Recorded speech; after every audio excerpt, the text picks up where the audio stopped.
Well, let's start off with Justice. Wow, you were tearing them up tonight. You were tearing them up Friday night. What's been going on? Just practicing really, because last year I got onto my film from last year and I noticed my weaknesses, and this year I was really determined to come in and I'm going to fix those. I'm shooting a lot more. I'm not just doing the same basic moves over and over again, and just practice. Wrestling's all about practicing, and to get better you have to keep on practicing. And how do you feel about this girls team overall? Of course, it's almost a matter of quality, not quantity, but still you're picking up a lot of wins. This year we do have a lot less girls than we did last year, but the girls we do have are very good wrestlers. I look up to every single one of them in a way, and just the courage that they have to go out on the mat anyway. I'm proud of this team. And Skye picking up some wins tonight yourself. Now, how long? Are you a freshman, sophomore? Freshman. Jumping up big your first year. Yeah. What's it like being on this team? It's incredible. Wrestling means a lot to me, and especially whenever you have good teammates, it really makes it a lot more fun. I was about saying, of course, I kind of overheard it during the Friday when I heard someone call Ashley Yamak kind of your mat mom there. What's that like, kind of having that support from the upperclassmen, especially when you're literally getting thrown into the water like you are this year? It's incredible. Coming in as a freshman, sometimes you would think that the upperclassmen would like in a point, bully you and beat you down a little bit, but these girls are just awesome. They bring me up and they have a really positive attitude. And you've gotten a few wins so far this year. Usually as a freshman, it's just sometimes you just get thrown to the dogs and ripped apart, but what's making you so successful this early on? Like Justice said, practice. Practice is super important, and from my middle school years, I was not doing 100% practice, and so this year, as a freshman wrestling varsity, and it's high school, I decided to really pick my game up. Absolutely. Well, no, that's all I got. Hey, congratulations on the wins tonight. Thank you. We are live, everybody. Riker Smith is about to take the mat as the Cameron Dragons take on Polo in the opening round of tonight's quad against Maysville and Excelsior Springs. So, I'm going to try to get someplace.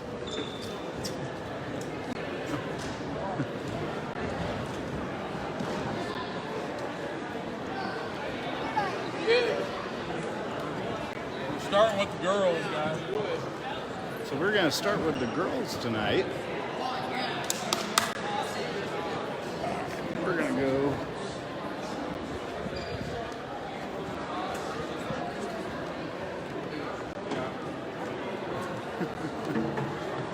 they haven't started yet, so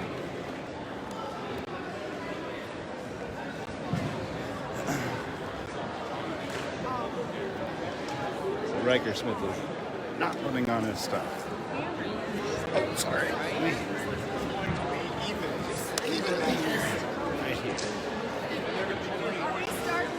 Are we starting boys or girls? Boys. He just said boys. Okay. Well, that's what we're supposed to do with the first one.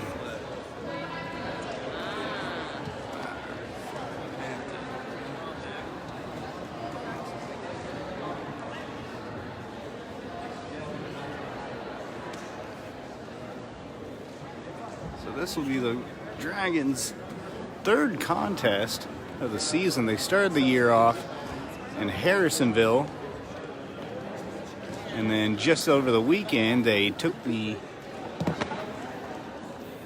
Park Hill team duel while the ladies participated in a scramble. Oh, nope, we're going with the boys first, starting off at lightweight, so.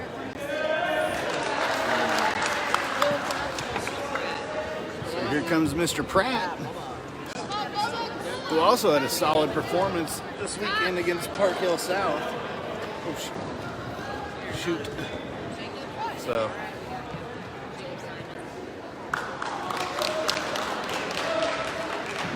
Pratt is a first-year member of the Dragon Wrestling team. Takes over at lightweight. for Erickson.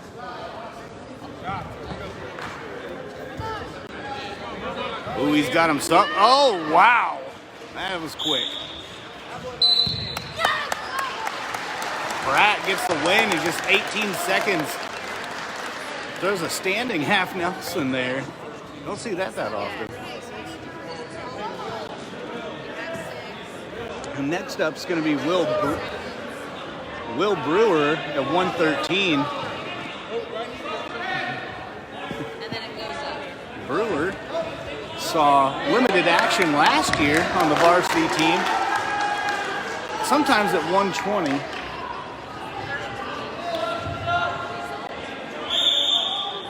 But good results nonetheless, as Cameron jumps out to a 6-0 lead on Polo after Bubba Pratt, as they call him, got a standing half Nelson. Looks like Will. So we're sitting here at 113, and they're just working on the computers here, folks. So just give us a minute here as we are awaiting the 113, which will be Will Brewer. Of course, last year's 113 was Caleb Hush. Now Hush finished the year as a second in state. Oh, here comes Brewer. And he's just going to get his hand raised. So Cameron gets another 6 points on the forfeit. And here comes Riker Smith. Smith, also a silver medalist from last year's state games, or state wrestling championship.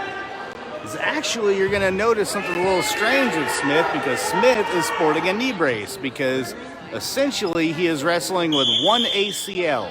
He tore his ACL during the football season this year. So you're about to see something very interesting in how this young man adapts to this injury. Now, being a state caliber wrestler with a torn ACL is not new. As a matter of fact, Maryville had one in the 220. Oh, whoa! Goes right to his back there. Circles around, gets his 2.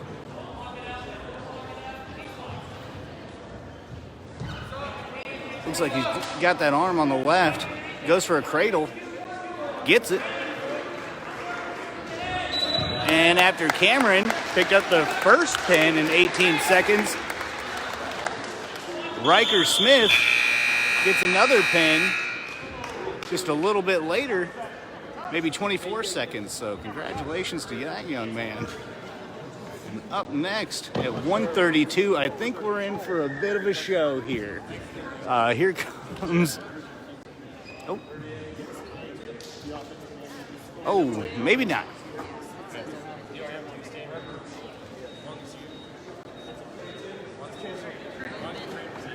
So we're going to be open at 32.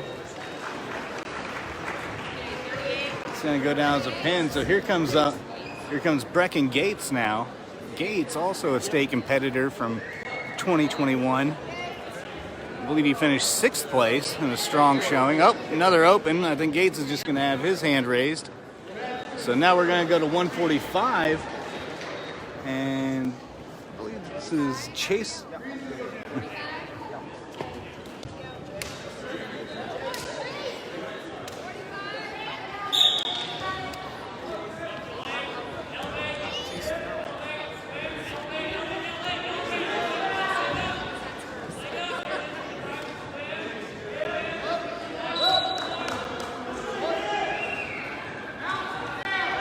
Gets a single.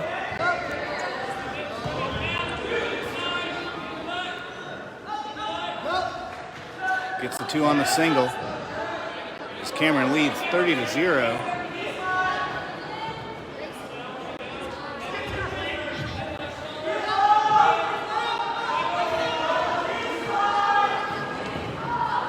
Oh, gets him down. Works the tilt for back points. Now he's going for the banana split.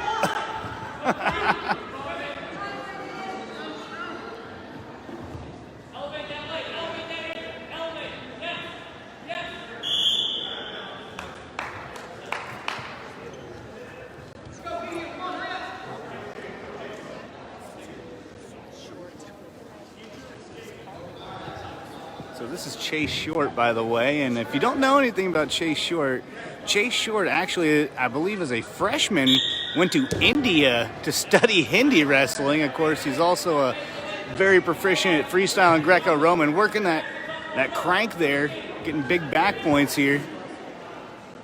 So you're going to see in for quite a treat from him tonight because he is orthodox, unorthodox, just very interesting technique from this young man. Of course, he was also a state competitor last year, trying to work his arm loose. And Coach Phil Lim's calling for a power half, but he's just working that tilt game to perfection here.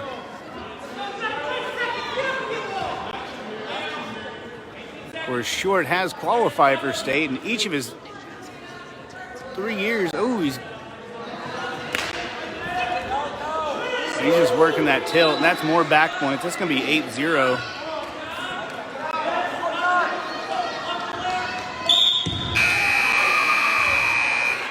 Short takes down. Now he's real good on this sit out, so watch it here.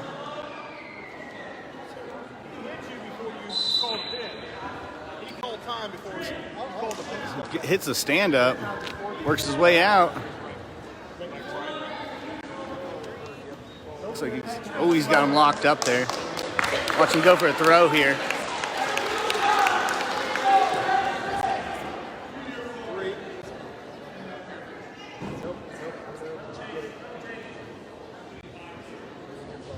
There's the throw. Oh, doesn't need it. Just circles around.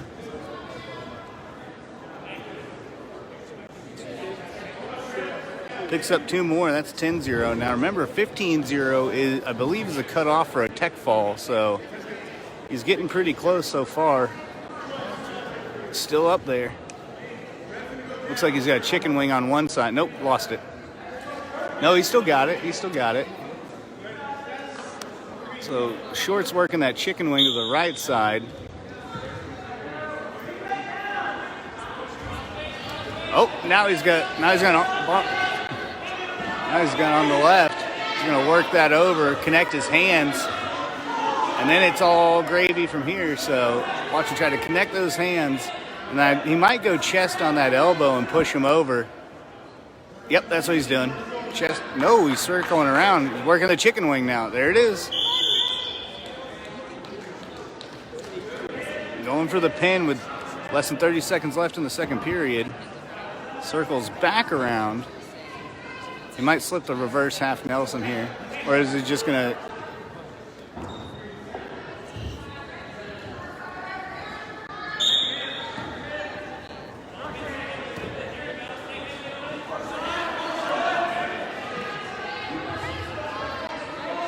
Yep, he's got that. He's got it deep. Just trying to get that pin before the end. Not quite. But he will get significant back points on that. And he's just a takedown away from getting the tech fall. Polo goes neutral.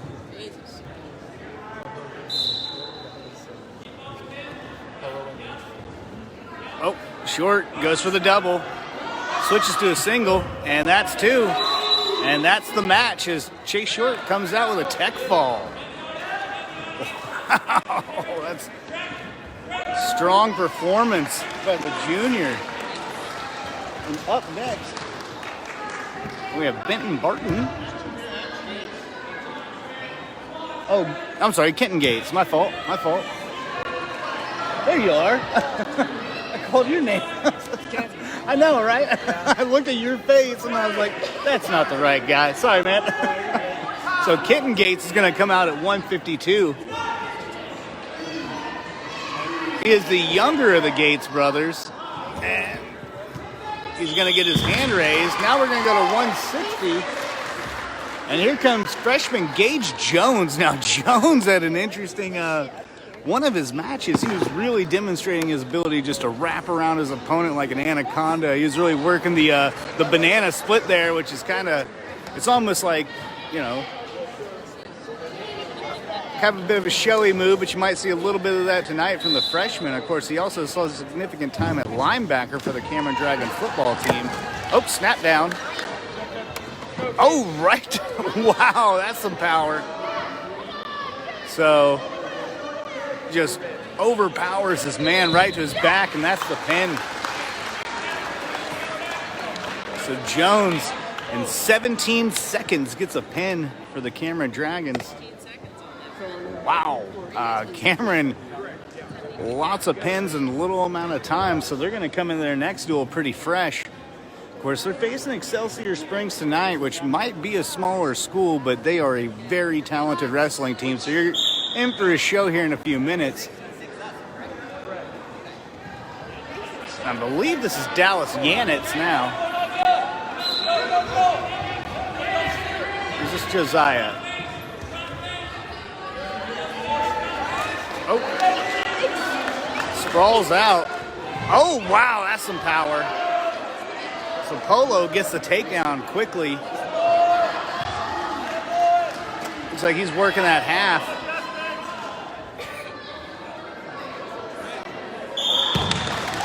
Still working the half. Switches. Now he's going for the arm bar on the right side. Tosses that. It's going to work the half from the. Try to work a power half. Still got that arm on the right side.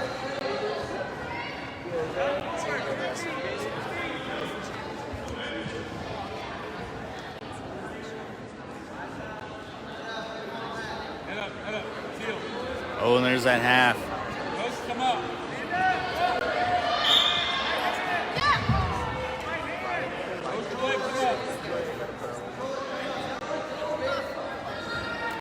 There's the cradle attempt.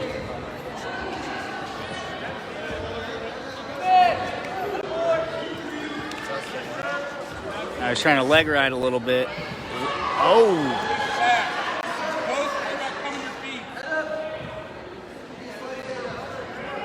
Worry about getting your feet. Ref saying, work it back, work it back. Oh, there's the power half. Steps over. He's got it. And it's pretty deep in there. Nope. I think he's going to call it dangerous position. And send him right back to the middle. As Polo takes a 2-0 lead. Might have got some.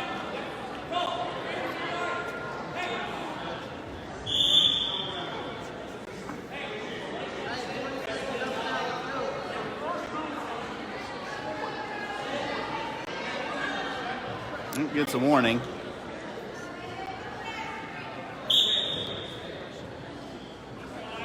Just got on there a little early.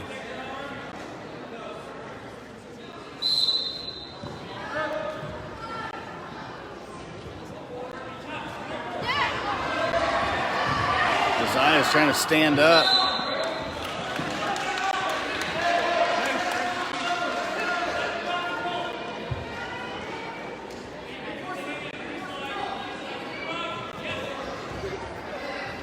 Cameron with a 47-0 lead so far. As we're short time. Ooh, that's an interesting position. And he's going for back points, but too late. Are they going to give it to him? No, he's going to wave it off. So.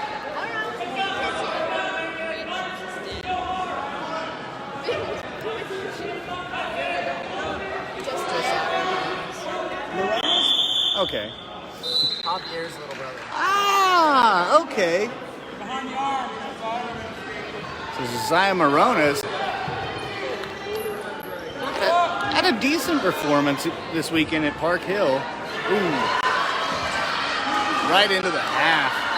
And that's a pin. So Polo gets on the board with a pin over Josiah Moronis. Once again, strong wrestler so far. And up next, we're going to have Dallas Yannick, a first-year varsity wrestler at 182. Of course, Yannick's also had a pretty solid performance this weekend at Park Hill, as he'll be taking over. And here comes Yannick, ties up with him immediately. He's in a bit of a headlock there. Looks like he's going to bulldog him. Yep, right to the half. And it's deep in there. He's going to step over.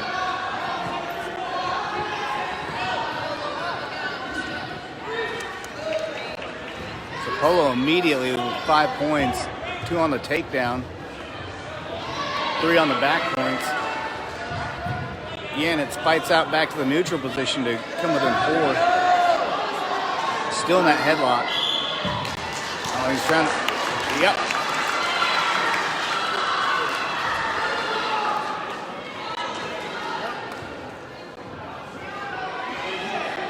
So Yannick's in a bit of trouble early.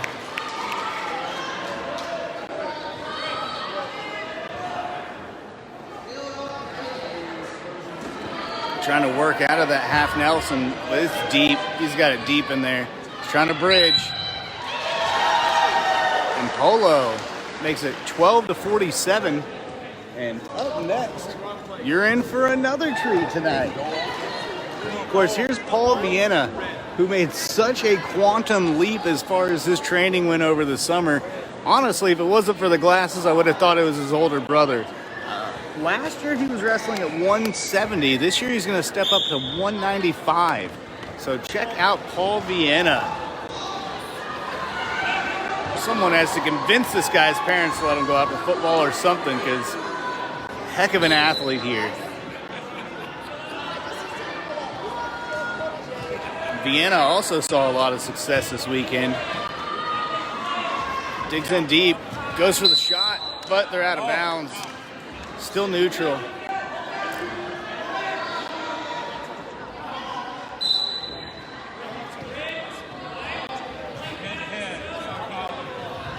Goes for the single, gets it, he's deep in there.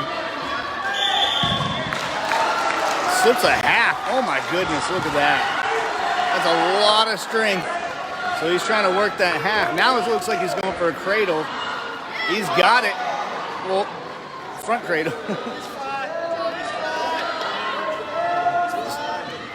Vienna just trying to lock it in. Got a little loose. Oh, that's a pin.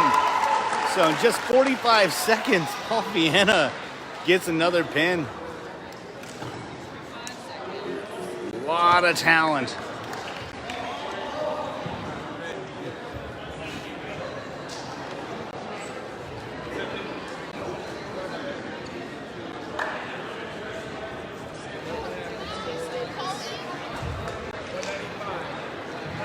So at 220, Cameron's going to get the forfeit victory. And here we go, heavyweight Cole Henderson.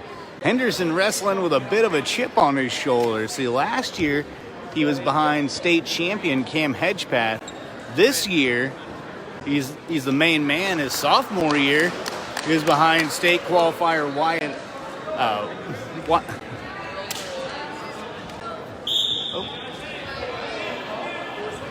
And that's the duel, as Cameron wins 65-12.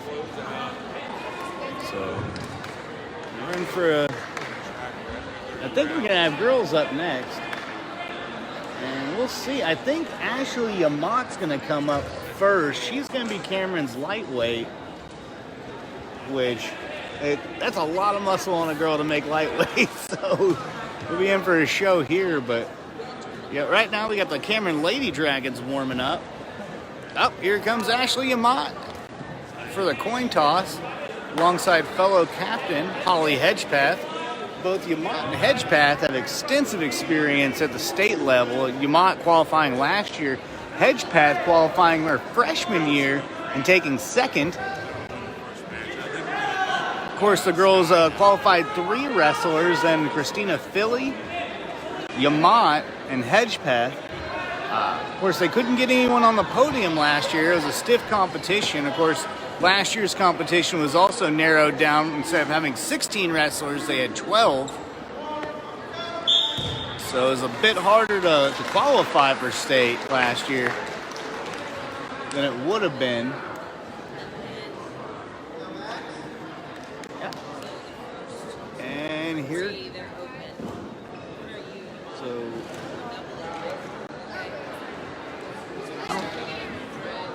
So I think I heard the first 3 matches are open.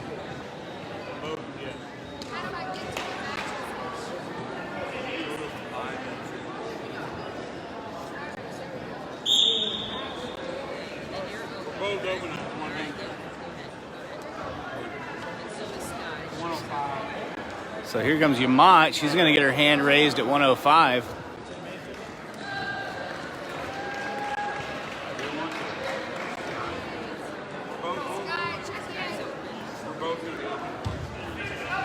So 110 is going to be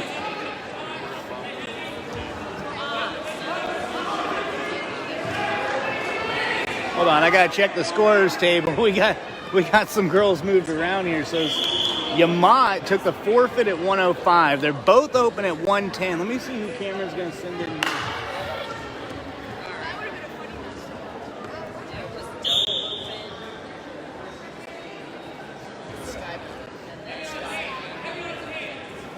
Okay. So they were both open at 110. I checked with the scorers table. So Skye Mallin's going to step in. Now, Malin is a first-year Cameron varsity wrestler.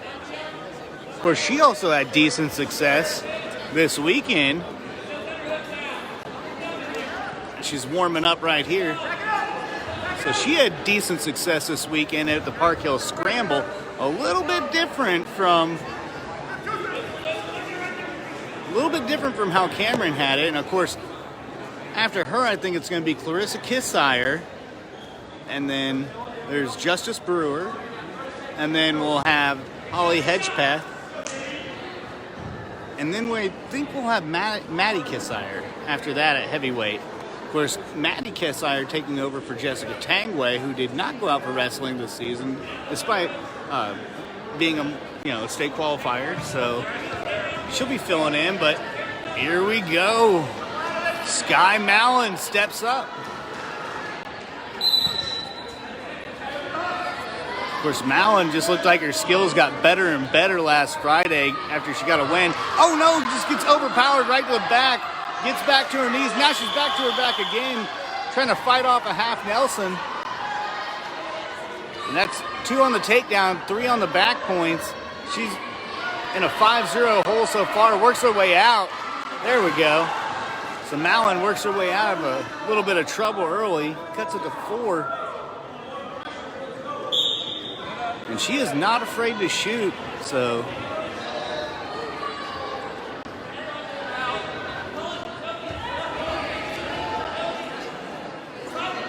So they're just battling for wrist control right now. Allen's got a shot open there.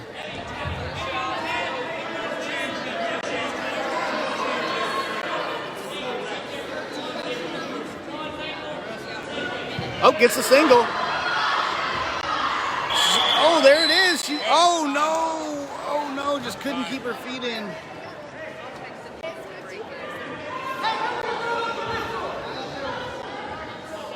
Mallon went for the single, just couldn't keep her feet in. As she trails 5-1. Just got overpowered there and taken right to her back.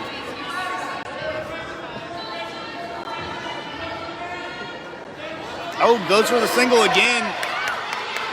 She's got it. She's just got to swim over. Oh no, just loses her footing. Now she's in a she had a reverse half there, but she's too high. She's just got to get up on her base right now.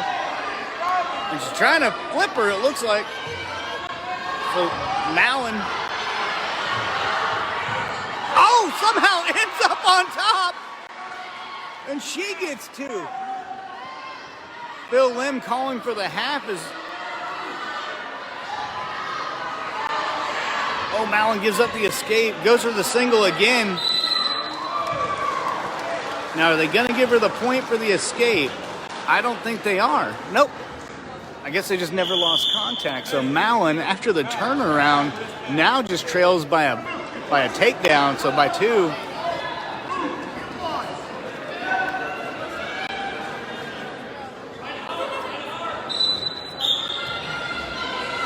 Mallon going for that elbow, breaks her down. And Coach Phil Lim's calling for a chicken wing there, and she's got it. Oh, yep. So Mallon runs the chicken wing. Oh, she's close. She's just got to back up and go chest to chest.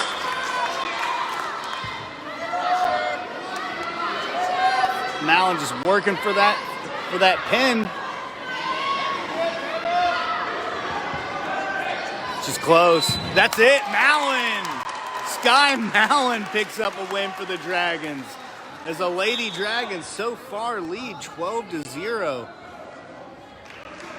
One forfeit, one pin by Skye Malin. So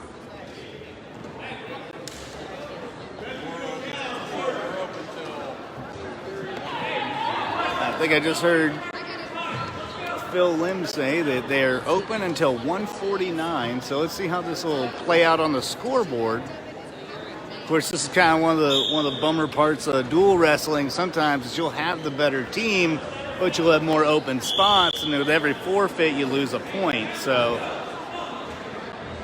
it happens. So Skye Malin gets the victory. Ashley Amott gets the forfeit as the Dragons lead 12-0. Well, we got a break in the action. Let's thank our sponsors: Farmer State Bank, Local Advantage Regional Strength, TNS Tires, the Cameron Walmart, Thompson Gas, and BTC Bank. So once again, hey, thank you guys for sponsoring this tonight, as Polo will come out and get the forfeit victory at 138. Looks like they're going to get a forfeit victory at 145 as well. What's your weight at?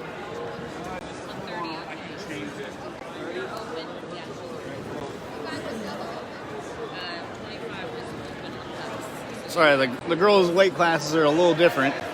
So she's going to get her hand raised at 145. They got 6 points. 30, they got 6 points. And here comes Justice Brewer. Brewer absolutely tore through the competition last Friday. I think she had a couple of slight challenging matches, but definitely coming in here with a bit of experience. Of course, she saw a lot of time last year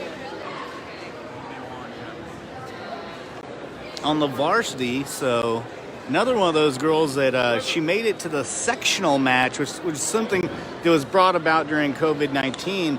Normally, she would have qualified for state, but basically state was only taking 12 people, so only I think the top 3 out of each weight class would have been able to qualify, and unfortunately she didn't make that.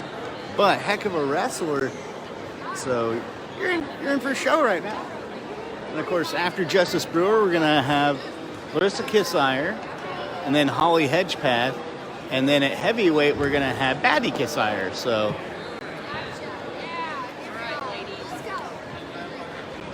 all right, they are done checking into the table.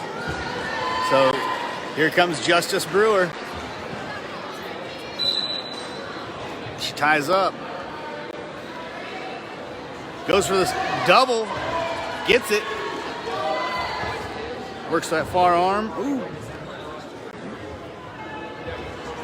A little high. Oh, tries to go for the cradle. Can't quite get it. Keeps the headlock. Bulldogs her way. It looks like she's got a half right there. And she's going to run it. And there you go.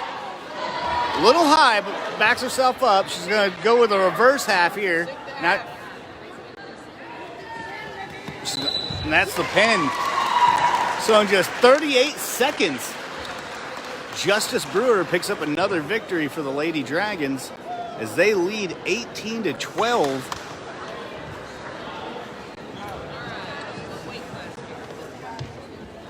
And here comes the 159ers with Clarissa Kissire, another girl, barely missed the cut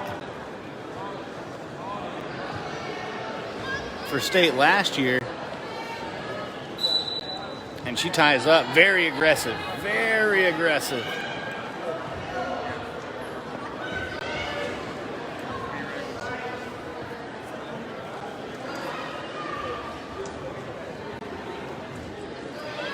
Still tying up. Ooh, she had hand control of that arm.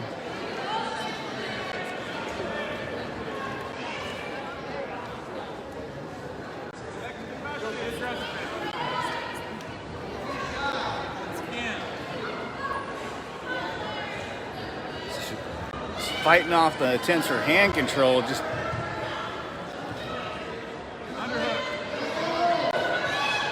she's going. Now, Lim was calling for a Russian, and she was getting in position for it.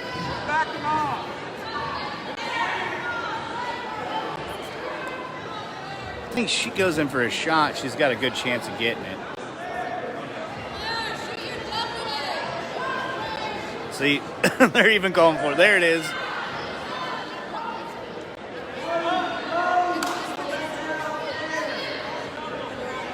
Oh, gets a single. She's got to stand up with it.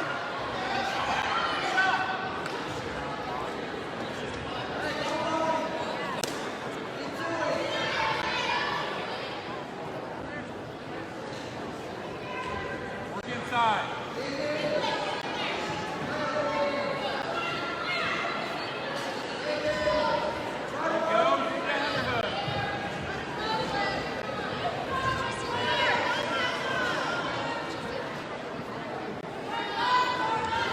So as oh no, she could give up the double right or the takedown, getting close, and there it is. So Kissire gives up 2 right before the whistle. As the Lady Dragons lead 18-12. But Kissire heading into the second round trails 2-0. Polo takes the down position. Now Kissire's pretty good from the top, so watch out. She can chop an elbow like nobody's business. And there it is, elbow chopped. And now she's trying to run that half, and she's got it pretty deep on the power half. She's broken down. If I had $1 for every time I had a photo of her pushing a girl's head down and running this half, I'd have about $15. But oh no, they're still. I don't think they're going to give it to her, so they're going to go right back to the center. Oh yeah. So Kissire trails 2-0. There's that arm chop again. Keeps it as a pretty good chicken wing. Oh, gives it up for the half. Switches to a power half. Oh, but can't keep it.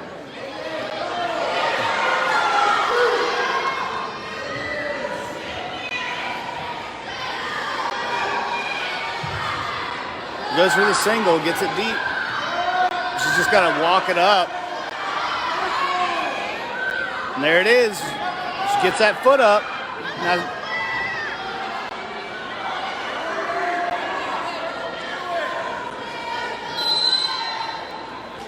yeah, he's going to say they kind of stalled out on each other, so back to the center.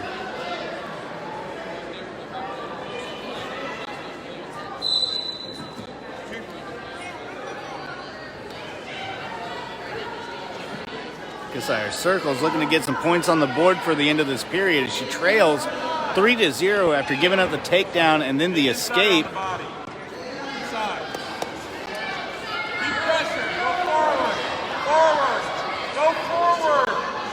And Lim just calling on her just to out-muscle her opponent. Go forward, Claire.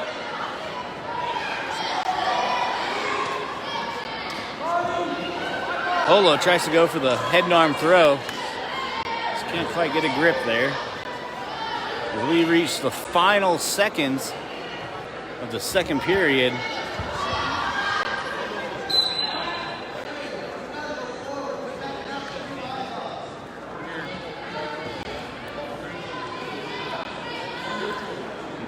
So Phil Lim tells her to take neutral, go for the 2, and then see what she can work from there. Kissire much more aggressive this time out. Oh, gets the back. She can go for a back trip real quick. Her head's locked in there a little bit, but yep. See, she clasped her hands without having an arm in there. I think she gets a warning. No, Cameron gets a point. So Kissire works her way inside again.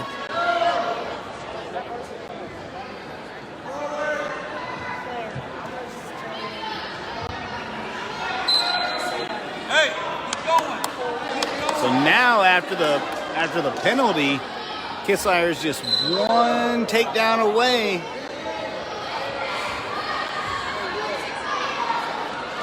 Oh, head and arm throw. Oh, they're going to say they were both out.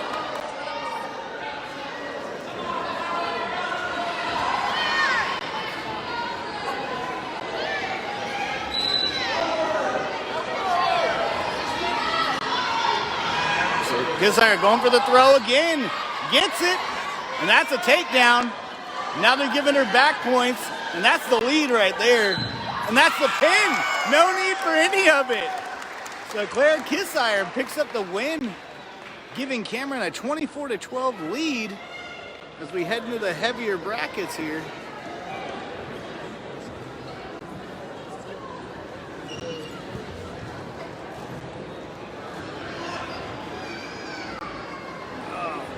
There's Phil Lim giving her a bit of a post-match talk here. So up next,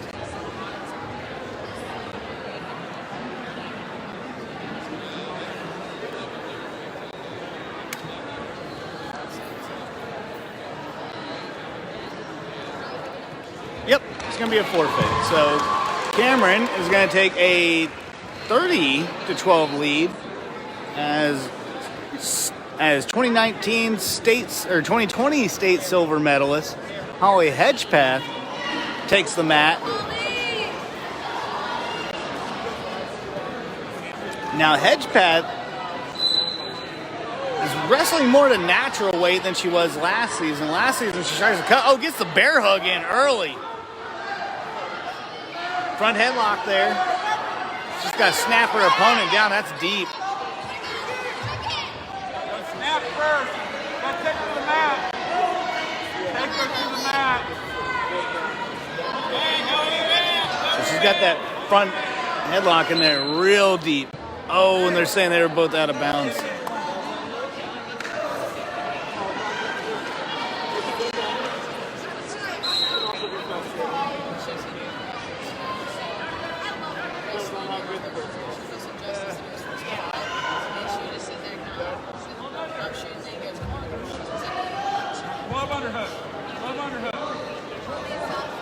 Oh, there's that headlock again. Oh.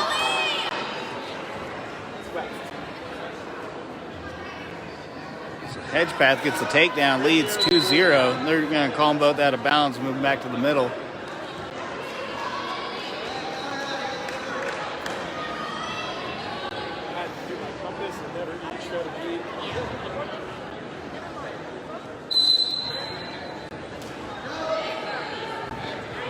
Chops the elbow.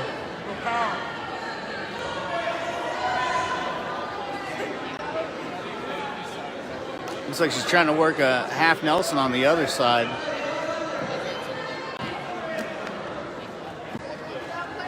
Oh, switches it. Now she's got a power half on this side, works it. It's pretty deep. Dig your toes in the mat and go. Keep digging your toes in the mat.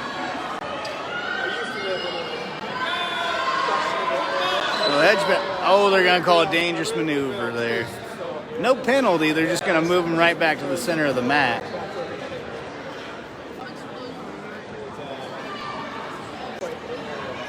So on the other mat, it looks like Maysville and Excelsior Springs have wrapped up. Oh, Hedgepath chops her down. Has that half Nelson again.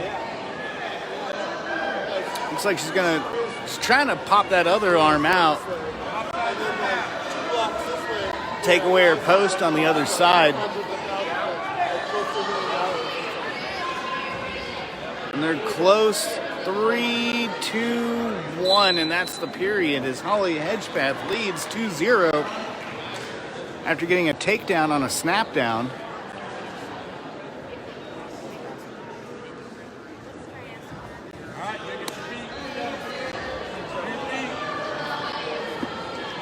So Hedgepath takes a down position, trying to extend her lead. There she goes. Tries to go for the stand-up. I think she feels her opponent riding too high. Ducks out. So like she's a little high. She's a little high. It gets her. Wow. So ducks out, finds herself with a head and arm, and gets the pin in the second period. The Lady Dragons now lead 36-12. And here comes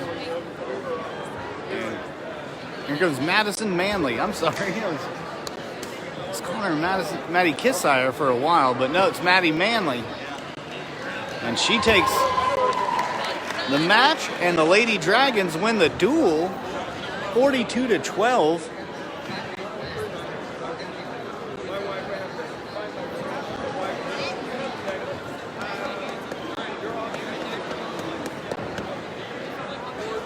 So the Dragons start off with a victory, and then the Lady Dragons pick up a victory. And right now we got the mats clear and a packed house. So Cameron takes its wrestling, the Northwest Missouri area takes its wrestling very seriously. So these two will shake hands, try to stay a little loose.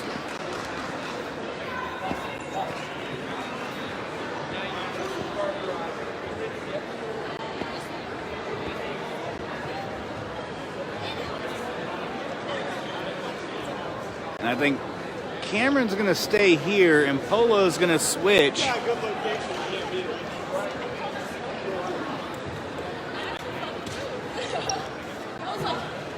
So while we got a break in the action, let's thank our sponsors: TNS Tires, Thompson Gas, Farmer State Bank, Local Advantage Regional Strength, of course, the Cameron Walmart, and BTC Bank. So once again, thank you guys for sponsoring tonight. As the Dragons will next, it looks like they're going to take on Maysville next. Maysville is no slouch as far as wrestling goes. Got at least a couple of solid wrestlers, and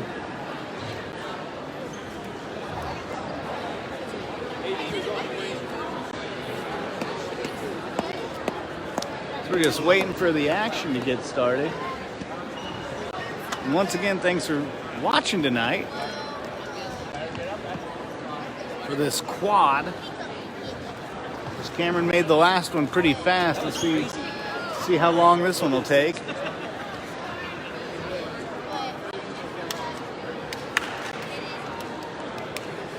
And don't forget, next week we'll be releasing our pins edition of the Cameron Citizen Observer. Of course, last week we released our Hoops edition. Typically, in years past, we've done a Hoops and Pins where we featured articles on the basketball team and the wrestling team. This year, due to overwhelming popular demand, we broke both those special sections in half. So this year, it's still on the shelves. You can pick up the basketball edition, and then next week, pick up the Pins edition, where we'll be talking about the Cameron Dragons, Lady Dragons, as well as some of the up-and-coming middle school wrestlers. Of course, I got a chance to watch a few matches from Cameron Veteran Middle School, and it was very fun. It's nice to see the young kids get out there, and you get to see the next class of Cameron wrestlers. So yeah, it's a pretty big crowd here tonight. As we're just waiting, and there's Mr. Pratt there waiting for his match.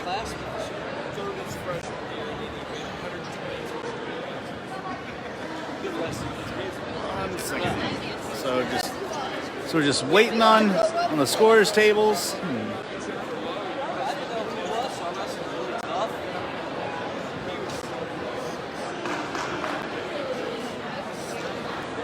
Typically at these duels, they like to jump into them pretty fast, not a lot of breaks. Yeah, I didn't know. Of course, Maysville and Excelsior Springs, they finished up pretty quick.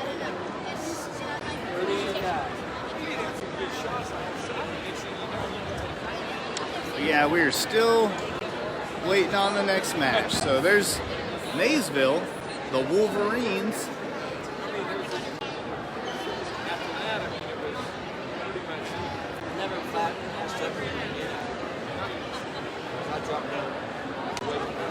We're waiting for the next match to start. Of course, we got Maysville, we got Polo, Excelsior Springs, and Cameron here tonight as part of the Dragons and Lady Dragons home opener. Last week, they started the season against Harrisonville. Faced a couple of pretty good teams.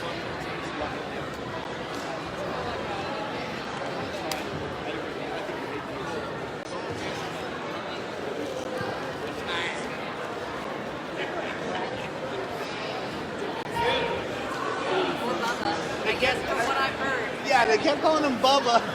It's Dylan, D-Y-L-A-N. Always got to check on the new guys. The Dragons will start off at lightweight.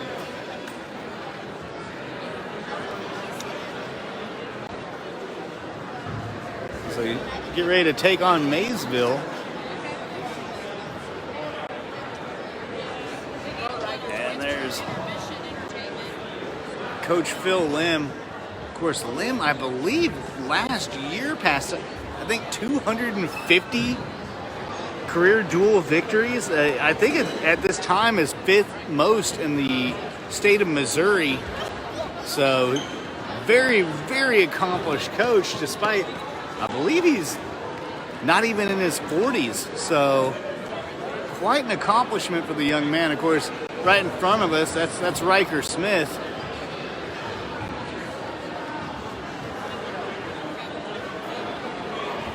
So, definitely some good wrestling tonight. The Dragons, as a team, I believe, took 5th place in earlier this year when the state meet was moved to Independence due to the COVID-19 pandemic. So they moved it to Independence.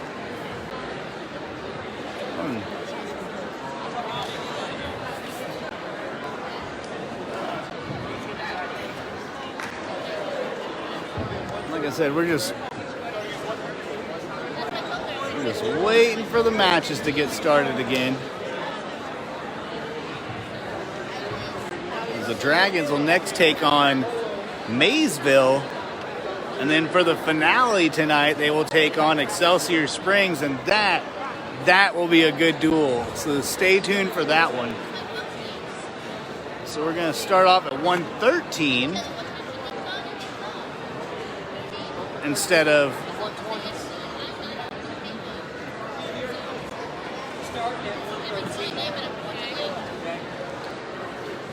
so the official comes over to the scoreboard letting everyone know that they're going to start off at 113. Now last time around they started off at lightweight with Dylan Pratt taking the win.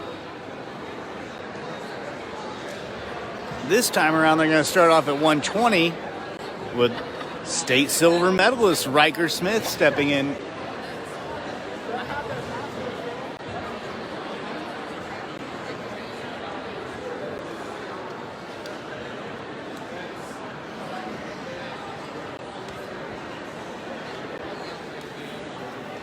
So Smith paces the Cameron Dragons section, waiting for his opportunity to get on the mat. And here he comes. So Riker Smith is checking in.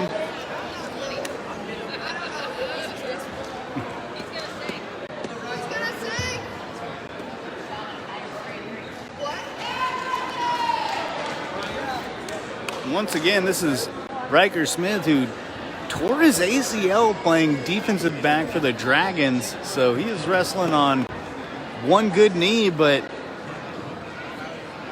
his father, J.K. Smith, and they're confident he can go back to state again. Smith goes in there quick, snap down. Whoa! Whoa! So works to the back off a snap down, then a back trip to get the takedown. Lets him back up. Uh-oh. He's confident now. I think he's going to go for the tech fall. He's got that elbow. Really moving around. He's got a single. He's going to work it to a high crotch, it looks like. Nope. Twisted around. There's two more. Gets the elbow.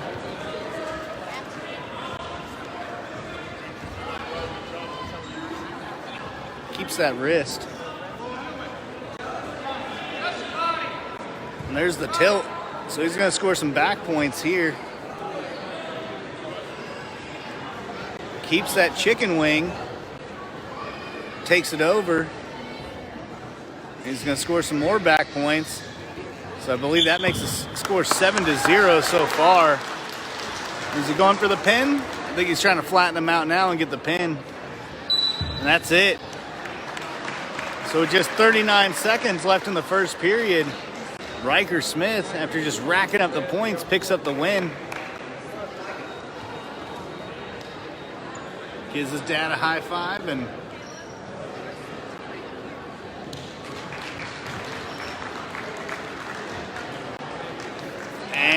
here comes Caleb Hush. Now Hush is, oh no, he's just getting his hand raised. Okay, you were about to be in for another show there. So the next up is Tanner Riley. Riley, also a multiple-time state competitor, qualified last year as well, despite the competition being shortened down from 16 to 12.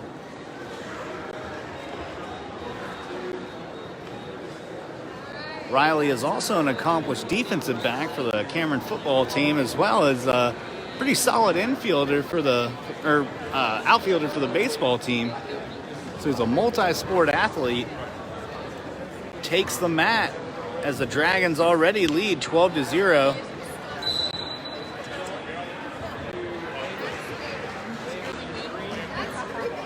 There's a few goes for the single, gets that ankle, turns into a high crotch and a back trip. Nice. So Riley quickly asserts himself, chops the elbow, holds onto the wrist.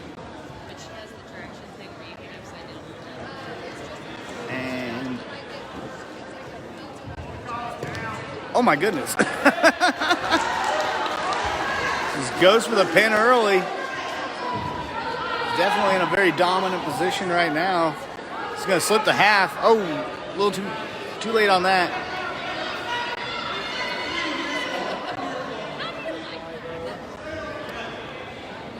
Chops the elbow again. Holds on to that wrist. Now he's got a half.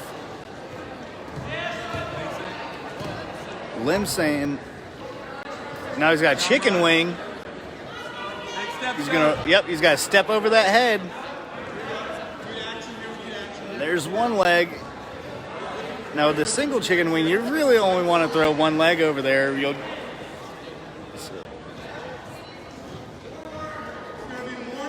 it's close. I think he's just looking for just a couple more inches on that other shoulder, but one shoulder's flat. That's it. So Tanner Riley gets the pin with just 15 seconds left in the first period. And up next, we got Brecken Gates at 138. Once again, Gates, a multiple-time state qualifier. He qualified in 2020, 2021, and I believe 2019 as well. So very well-seasoned 138, staying at his current weight class.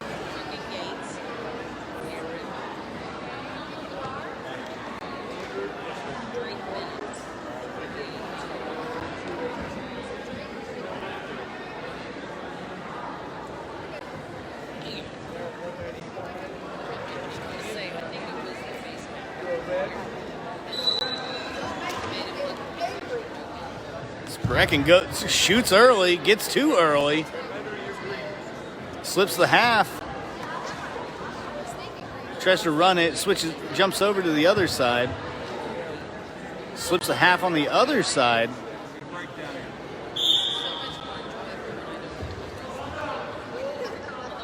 Maysville tries to Granby out of it, but just can't get the momentum.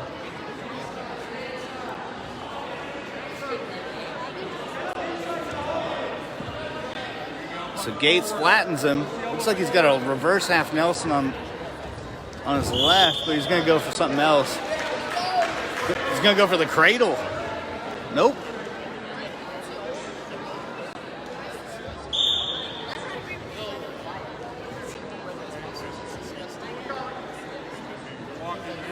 Yeah, he's got a cradle right here.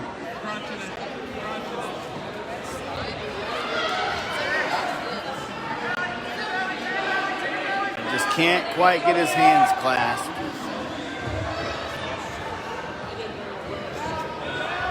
Uh-oh. Oh, wow, and there's the reverse. So without getting the back, oh, and he reverses out of it himself with a sit out. Yeah, he hits that pretty naturally too. Now he's trying to bulldog him. There it is. Now he's got that front cradle, it looks like.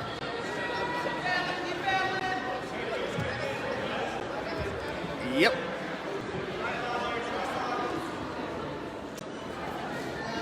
It's pretty close to a pin. He's trying to get this pin before the end of the period. And they're both out. So they're going to go back to the middle as Gates leads 7-2, gets 3 on the back points, 2 on the reverse. Of course, he got a takedown early on the low single.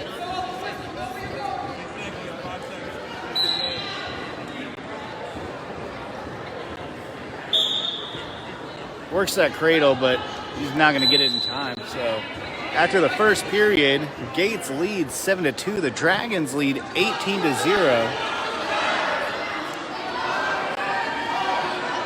And Gates takes the bottom position. Watch this sit out. He's going to, because he just does this naturally.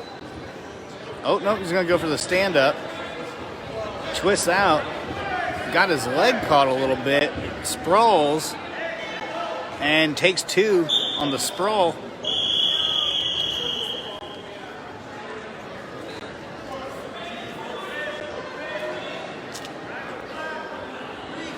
Slips the half.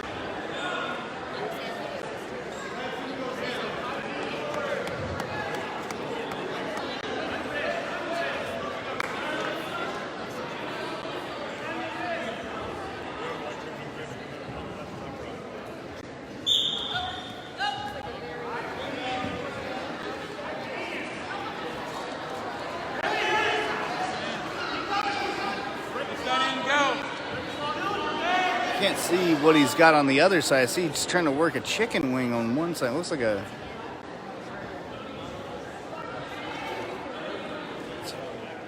Oh.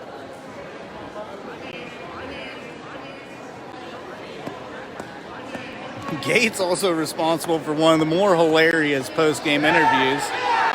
Oh. Maybe check out his state qualifying interview from last year. Oh, cross faces him from the top, sets that up to go for a cradle, and he's got it in there pretty good.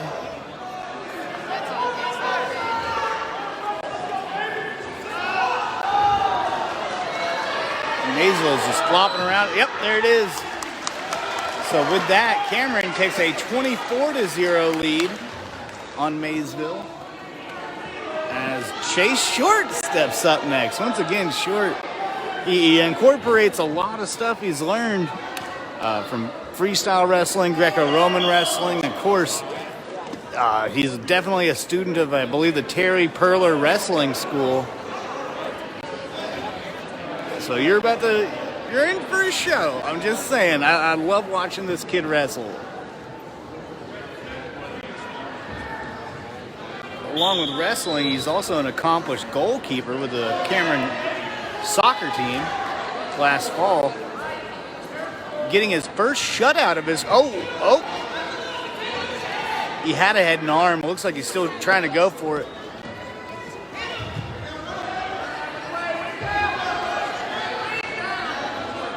He's got a back trip, but he's trying to Gets a single. Oh, and they're both out.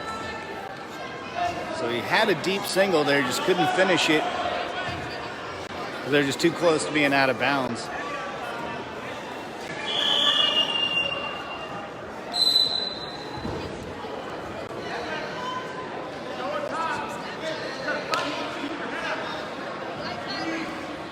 Short working that tilt again like he did the last match.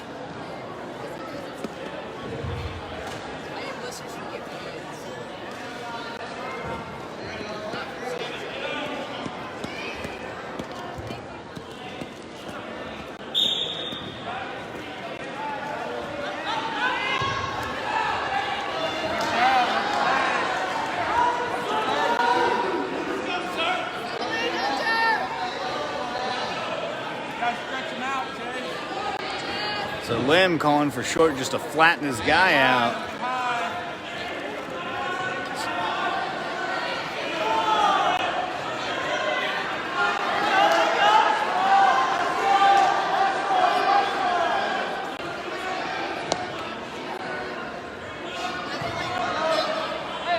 Short's a little high. Maysville wrestles out of it somehow, but they're both out. Oh, they're going to give him two. So Maysville gets two on the reverse before they both go out of bounds, tying the match 2-2.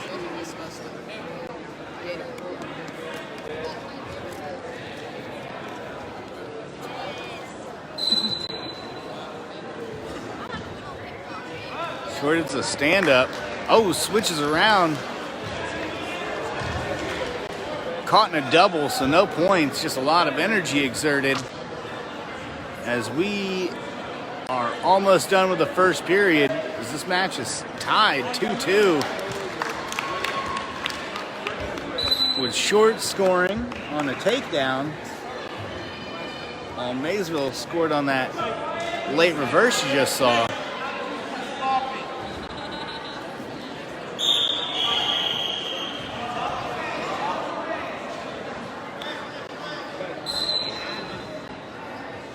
Short gets that elbow with the that right arm, keeps it, sucks it in.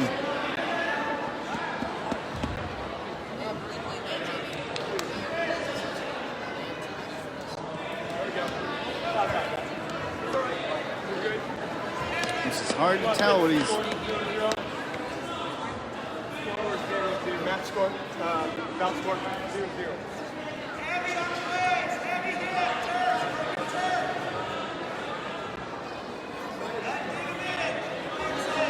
Short keeps working from the top.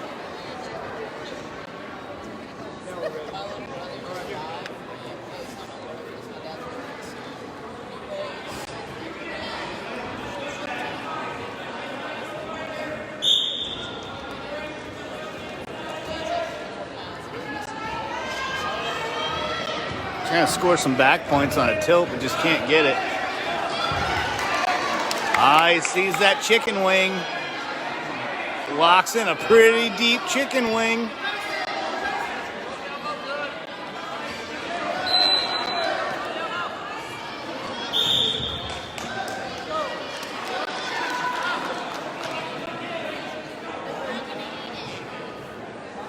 So despite having a pretty deep chicken wing, the ref says, hey, they're both stalled out, so he resets them. Chase gets a break. Short gets a breakdown immediately in the arm chop. Looks like he's going for that chicken wing again. Nope.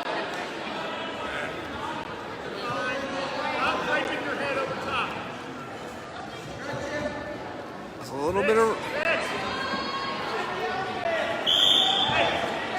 Oh, sorry.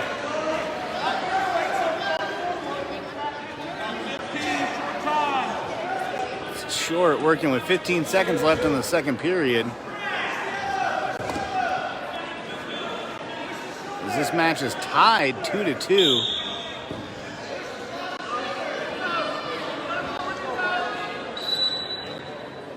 And that's the period. As the match sits tied 2-2, but the Dragons lead the duel 24-0. So Chase Short's looking to get a quick one on the escape. But just like Brecken Gates, he'll hit that sit out just naturally. So watch. Oh! Goes for the Granby and gets out. Gets the one on the escape. Fights off the takedown. Oh, head and arm throw! Oh, wow! Wow! So Chase Short makes the head and arm throw. He is racking up points. He's got 2 on the takedown, at least 3 on the back points right now because he's got them pretty stretched out here.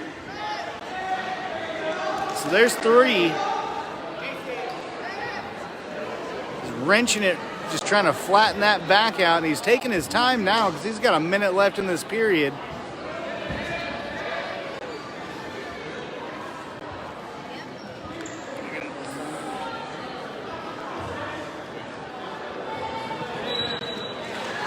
That's the pin.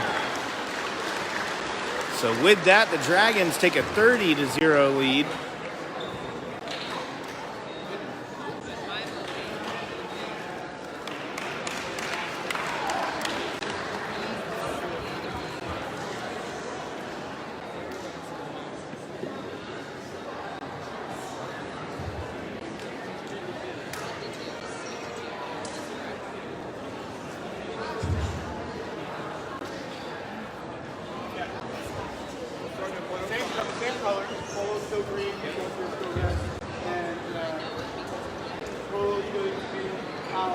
So both the wrestlers are checking in now at 152.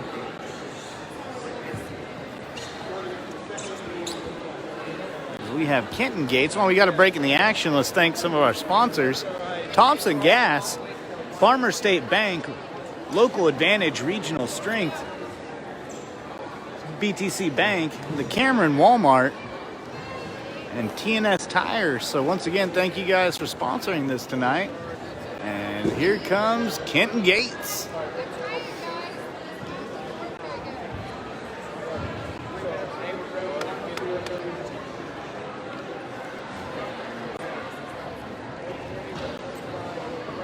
Wrestling at 152.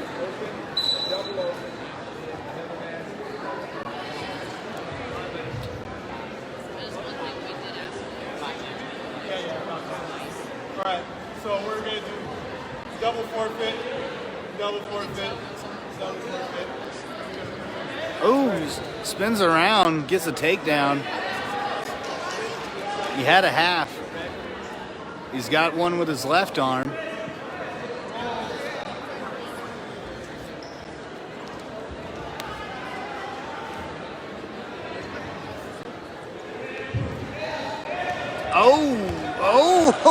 Oh, slick little move there.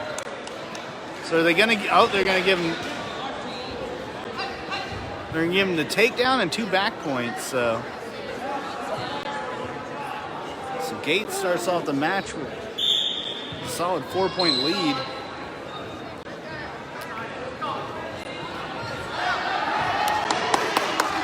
Pulls out tried to cradle him.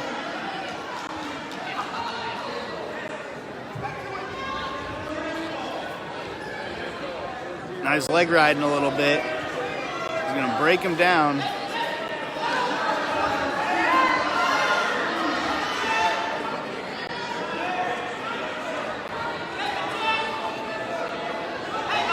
Ooh, leg.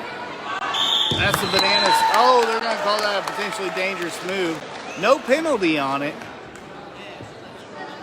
Well, I think we might have a blood time right here. Yeah, this guy got popped in the mouth a little bit. So Cameron trainers will tend to him. Well, Gates gets a little talk from the coaches here.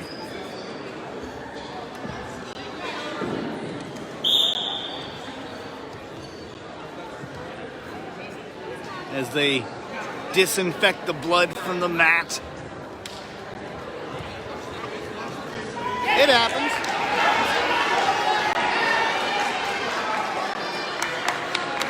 As a matter of fact, Amanda Jefferson during the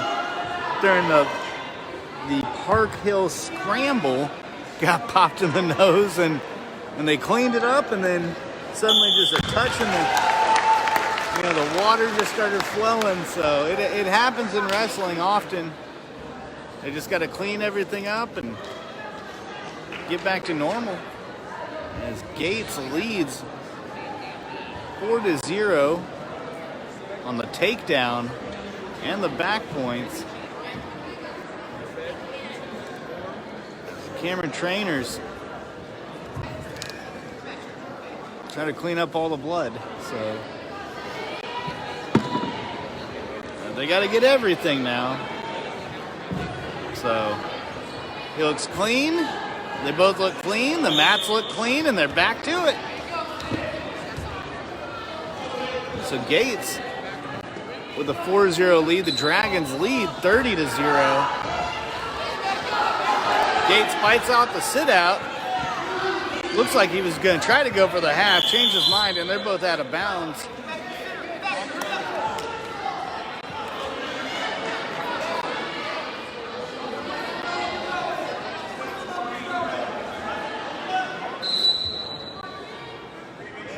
There's a standing cradle attempt. Trips him, sets it. Oh, Maysville fights it off, and in the process, gets a reverse. Putting Gates in a very precarious situation as we reach inside 10 seconds left in the first period. Gates fights off the half. And that's the period. And they're going to give him 3. So that's the end of the first period as Maysville now takes a 5-4 lead on the reverse and the back points.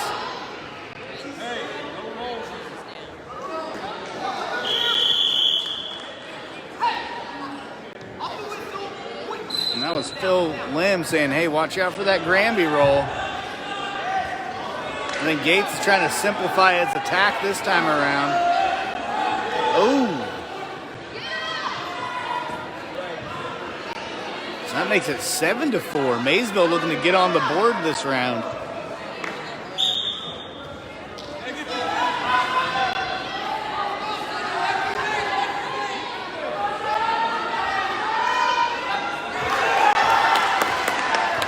Gates goes for the stand-up.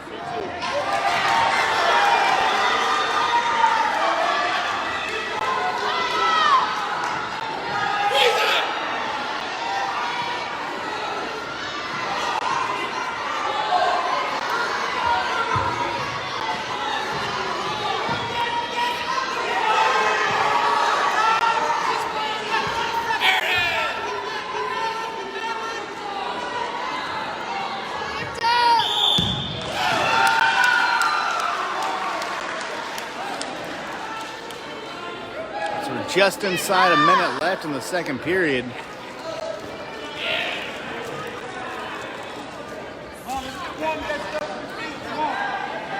Gets his legs out, tries to sit out. Maysville slips the half. Just can't quite get it.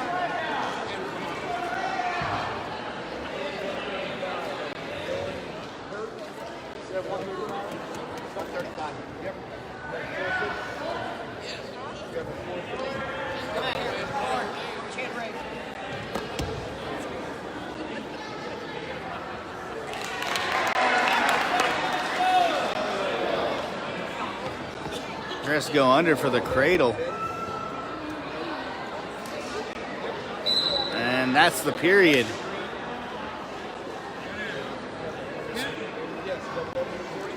It's quite a turn of events, but we still got one big period left. As the Dragons lead 30-0, Phil Lim's going to go out and have a bit of a talk with the young man. Try to see what they can hammer out.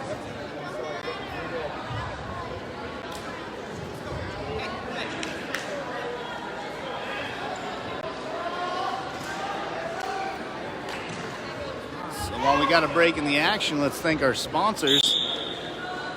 Oh, blood time. That's what's going on. So while we got a break in the action, let's thank our sponsors. Farmer State Bank, Local Advantage, Regional Strength, of course the Cameron Walmart, TNS Tires, Thompson Gas, and BTC Bank. So once again, thank you guys for sponsoring this tonight as the Dragons pick up their first dual victory of the night when they face Polo. And the Lady Dragons picked up a dual victory against Polo. Right now they're facing Maysville. Both ranked. As the Dragons lead 30-0. Maysville putting up its first significant challenge in this match at 152. And Gates just a sophomore. So, oh, there's the head and arm throw attempt. Oh, powered through though. Oh, he powered through it to take the two, extending his lead to 9-4.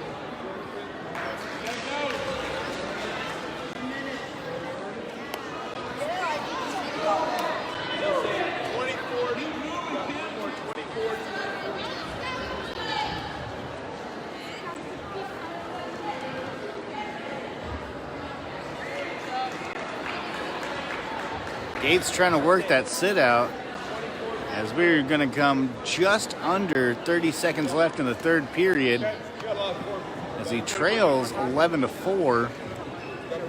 And it looks like this is going to be Maysville's first victory of the night. Well, first victory against Cameron in the duel, so. Tries to.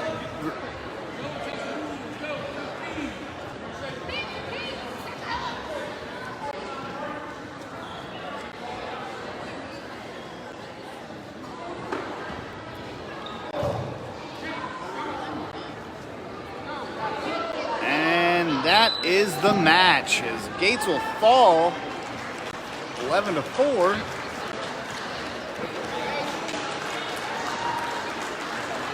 And up next we got Gage Jones, the 160 freshman, coming off a big pen on his last match with a bit of momentum. The other mat we've just wrapped up as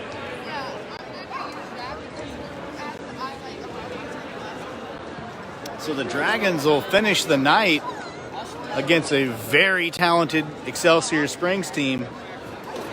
Oh, and Gage Jones is going to get the forfeit at 160. You don't see that often, honestly. So up next, we're going to have Josiah Moronis.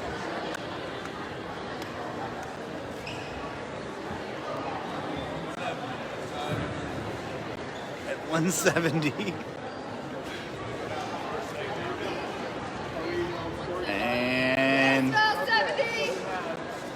And that's a victory for the young man.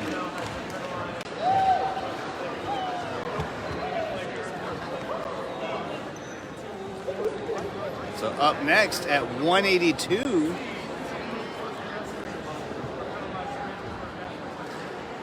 we're going to have Dallas Yannick, also an accomplished football player.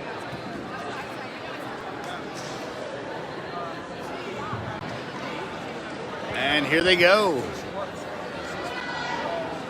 So here comes Dallas Yannick. Once again, saw some limited time last season, but definitely made the most of it. Ties up quickly. A little bit more aggressive this time around.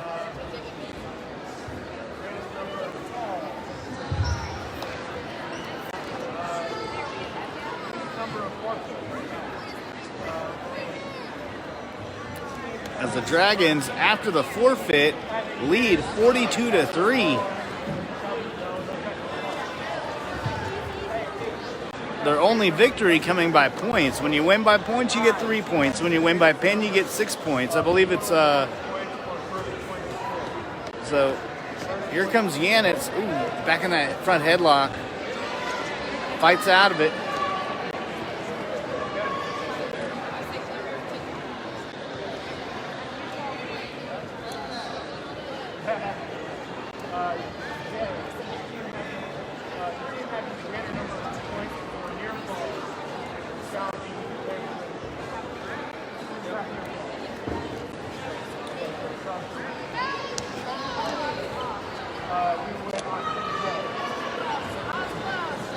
Yannick fights off the single. He's got it deep though. Maysville's just got to step into it and build up. Switches to the ankle.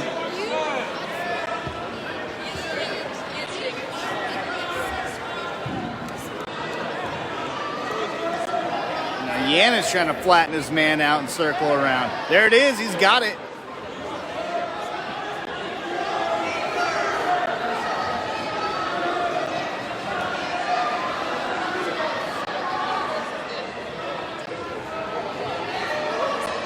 Trying to work around and get hip control, but just can't make it. As both go out of bounds with just 5 seconds left in the period. Score is still 0-0. As far as the duel goes, the Dragons lead 42-3.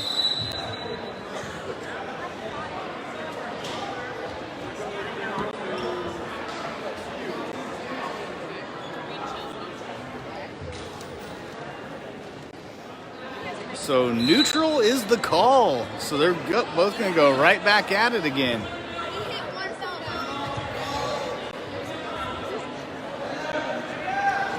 Ooh, oh, we almost had that head and arm throw right there.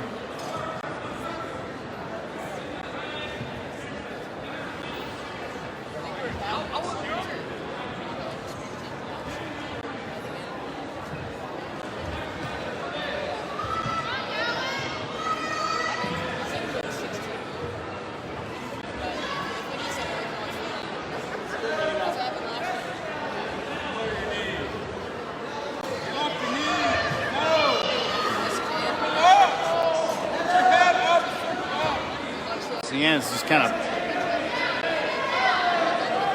looks like he's trying to go for that same. Oh, tried to go for a fireman, couldn't quite make it, and he is in a deep chicken wing right there.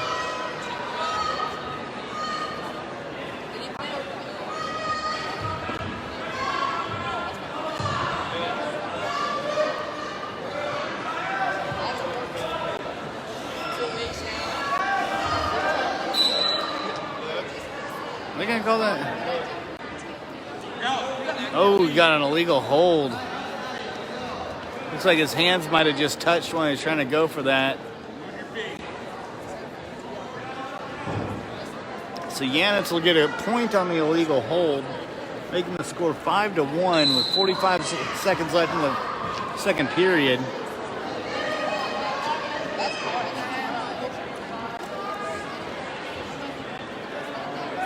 Yannick goes for the stand-up, loses that right arm in the process.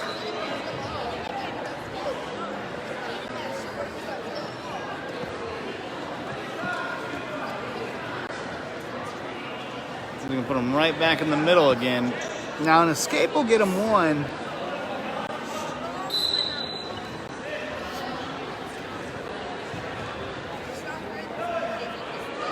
He's got that chicken wing deep. He's just got to step over on it. There it is.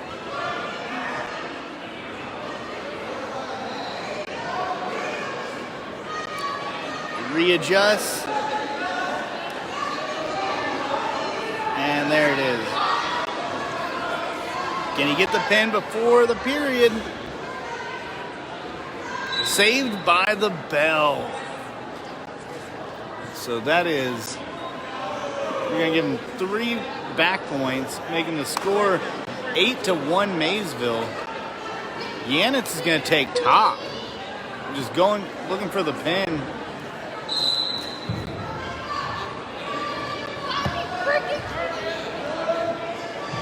Oh, gets the front trip. Oh, they're going to say clasped hands. Hey, Alice, give me a breakdown.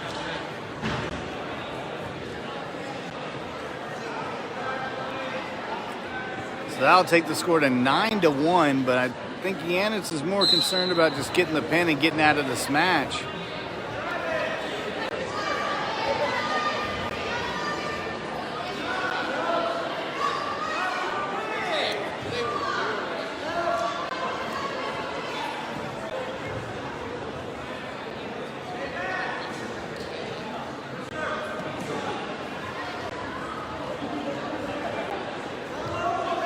Oh, he's got something. He's got that far arm. He can just suck. Oh, no.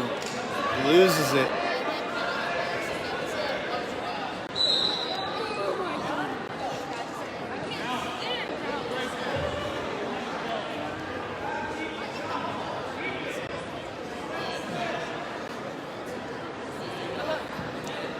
So Yannick's needing a pin at this point. Down 9-1 with 1:10 left.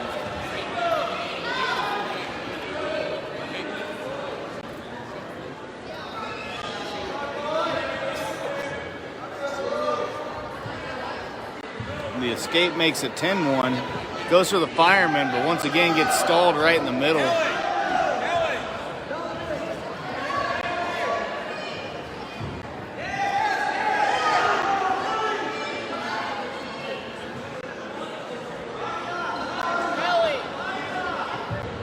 Gets that single. As we near just under 30 seconds left in the match. As he trails 10-1. Of course, this won't make much of a difference on the scoreboard, but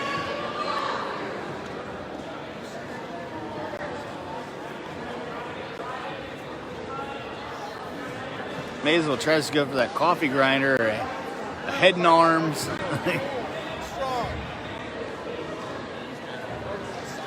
And that's the match. So Yannick falls 12-1 as the Dragons have still not been pinned in this duel.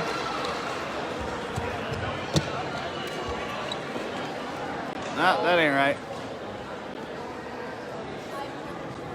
And up next we're gonna have Paul Vienna at 195.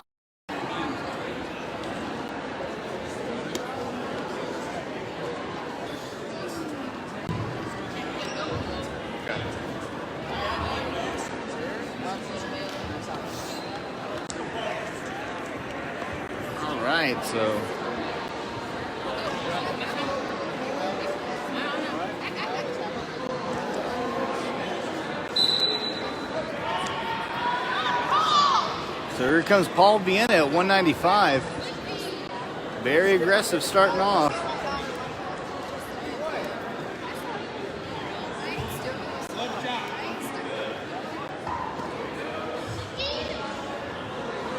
Looks like he's going to circle around for the 2. Circles around for the 2. Gets that far elbow.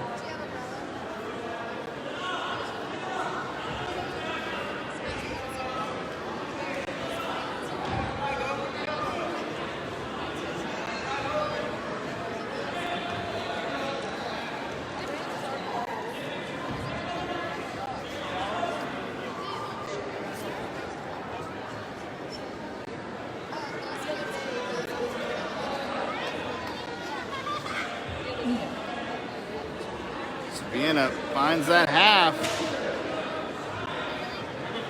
Oh.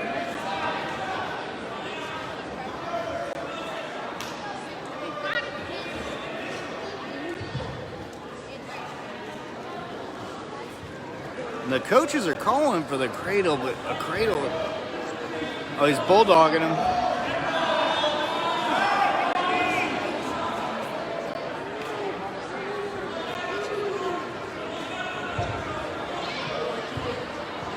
There's 2. Nope.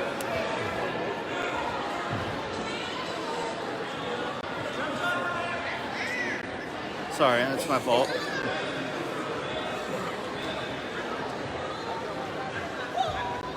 Vienna runs the half, but can't get it quite deep enough. Chops the elbow. That's the end of the first period. As Paul Vienna leads 2-0.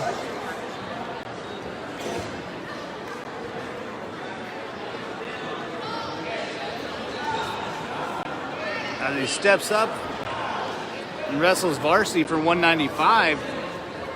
Now, last year's 195 was Keegan Reynolds. So it was a state qualifier, finished 6th, I believe, last year.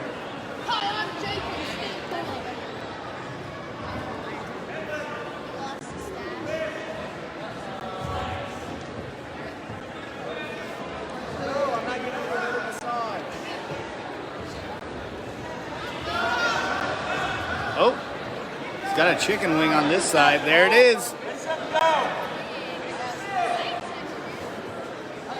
He's trying to get a double chicken wing, it looks like.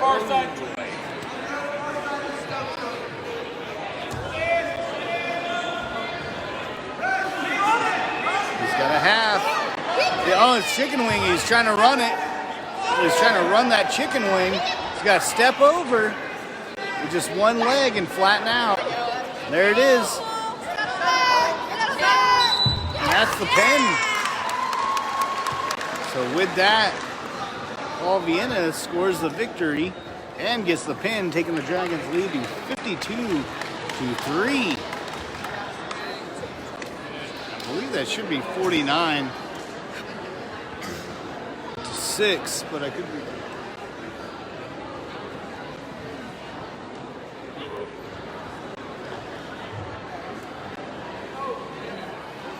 Coach is making a few headgear adjustments here.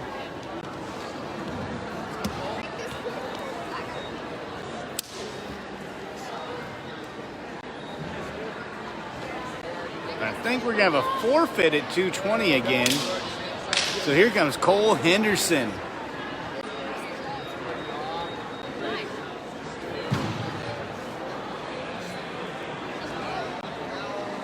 Henderson wrestling at 285.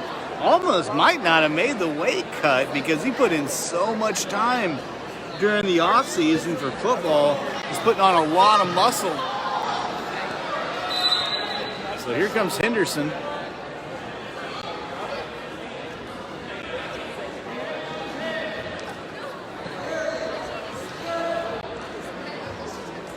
Who went 4-1 last week, or last Saturday, at the Park Hill South Duel. Let's go, Cole! Trying to work his way inside. Oh, he gets inside. Oh, but can't keep his man in bounds. And Henderson does not wrestle like a heavyweight. Wrestles more like a 220, just very, very aggressive.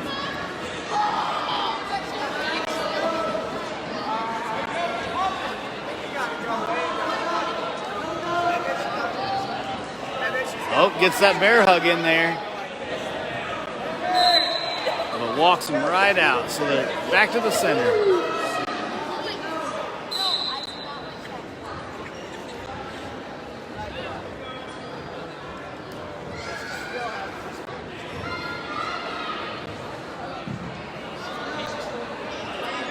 Once again, there it is.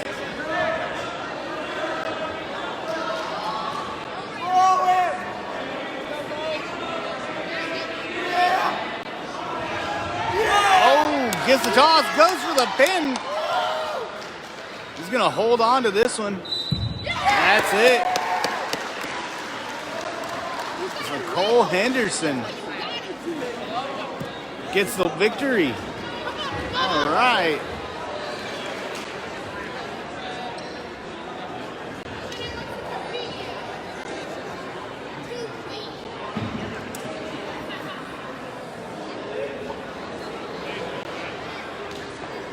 And I think we're going to have the lightweights up with Dylan Pratt coming up.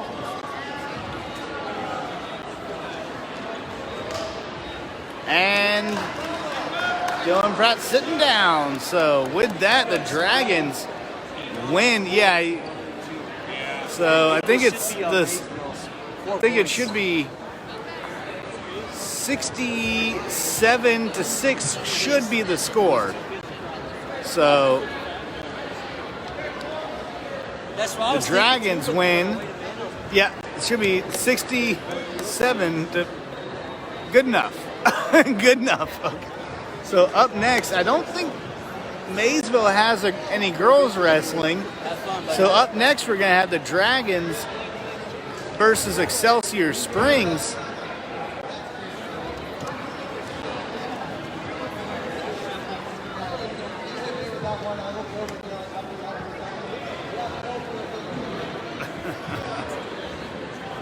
So up next will be our final match of the evening, or our final duel of the evening, featuring Cameron versus Excelsior Springs. Well, we got a break in the action. Let's thank our sponsors: TNS Tires, BTC Bank, Farmer State Bank, Local Advantage, Regional Strength, Thompson Gas, and the Cameron Walmart. So once again, hey, thank you guys for sponsoring this tonight and all of our other future wrestling duels that we'll be covering this week.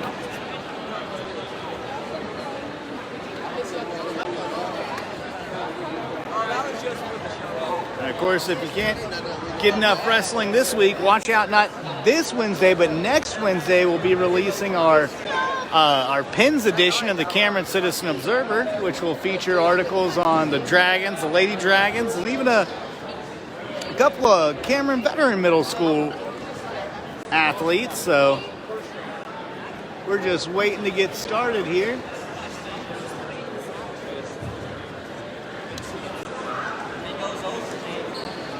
And Chase Short never stops wrestling. It was really interesting. I saw him the other day at Saturday's tournament, just kind of sparring with another guy in between matches. So chops the arm, gets the tilt. So we're waiting for the Excelsior Springs match to get started, or duel to get started.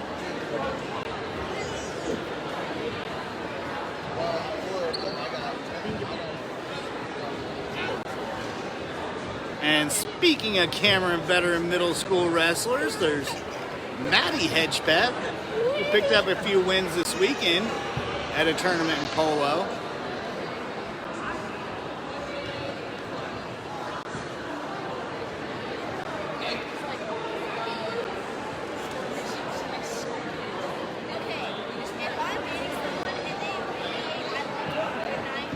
And we're just waiting for the coaches to meet, determine what they're gonna, who's gonna go where.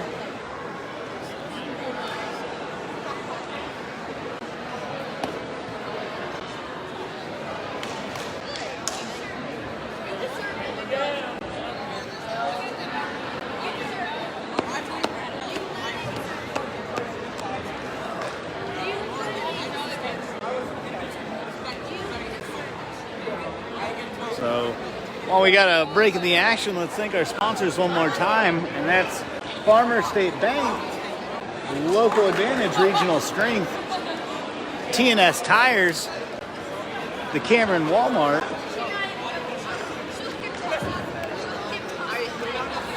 BTC Bank, and Thompson Gas.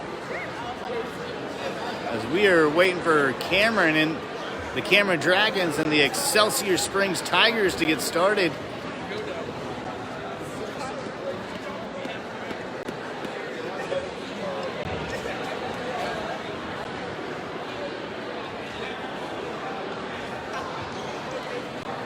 And the captains are coming up. Of course, there's Coach Mitch. Mitch Colston, who coaches the middle school team. So we got a little limb on the sidelines here.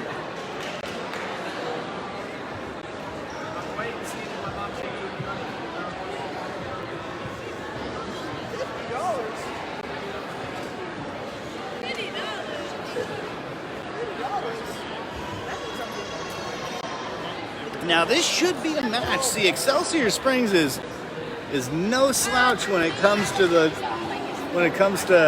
wrestling. Well, they're no slouch in a lot of sports, but specifically wrestling.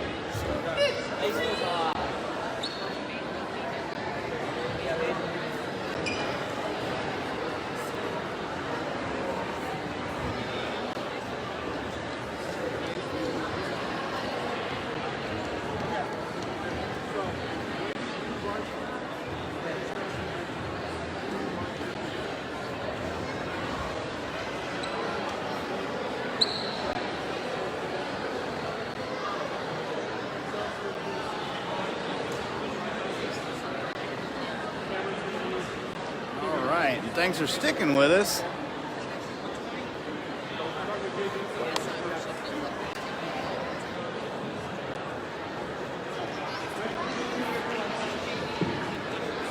All right, we're gonna get some JV matches in here.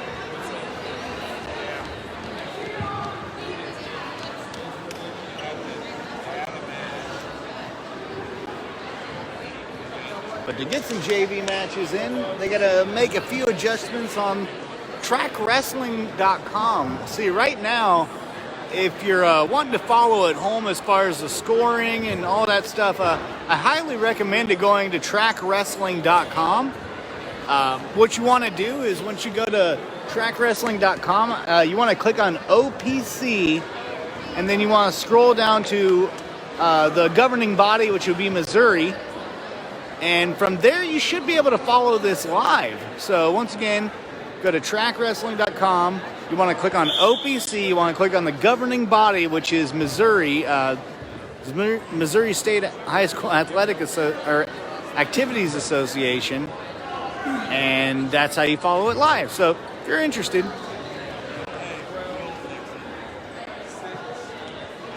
So the Dragons getting a few JV matches in. Oh, gets it in deep.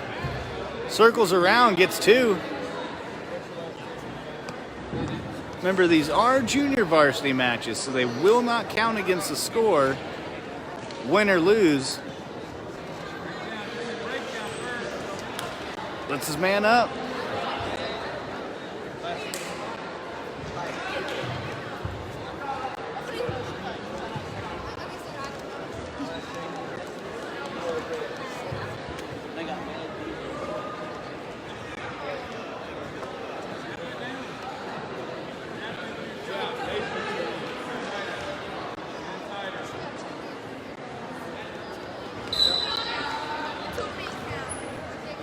Gets wrist control.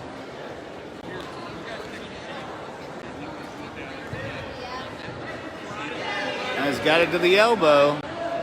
Gets over, gets that front headlock. Oh my goodness. And just runs it from there. See, the tactic they used to teach you a long time ago was, you didn't want to do that because your man would actually use your own momentum and flip you back over. But nowadays, it's a different scenario. So it's amazing how the sport evolves, even though it's a 2,000-year-old sport. So up next, we're going to have Will Brewer. Brewer is wrestling on the JV. He spent a little bit of time on the varsity wrestling at 126, but I think Riker Smith kind of got confident in his knee and said, I think I can do this. So, of course, Brewer, despite having a lot of success early, bowed out to the older wrestler and is kind of trying to find his way back to the varsity roster. So, watch out for this guy, though. He's not bad. I mean, that's Cameron's wrestling team is so good. A guy that would be a state competitor on any other squad. Oh, there it is. What was I saying? A guy that can be a state competitor on any other squad you know, might be a JV guy for the Cameron Dragons for 3 straight years. And that's just, it's interesting about how good a wrestling team they really are. As a matter of fact, despite I think they've only lost 1 duel so far this season, despite graduating, I believe, 8 seniors from the varsity roster last year. So in a rebuild year, they're still quite formidable. There's Brewer, gives up the takedown early. Fights back into position. Had a hand on that leg for a single. Sits out, but can't make anything of it. And they're both out of bounds. They're going to bring him right back to the middle.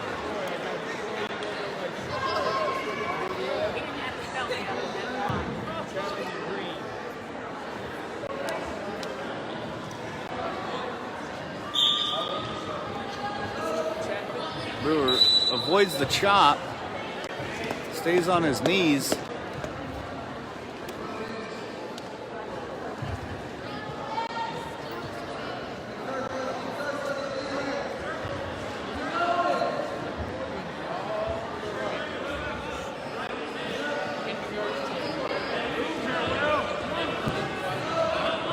Brewer's also an accomplished defender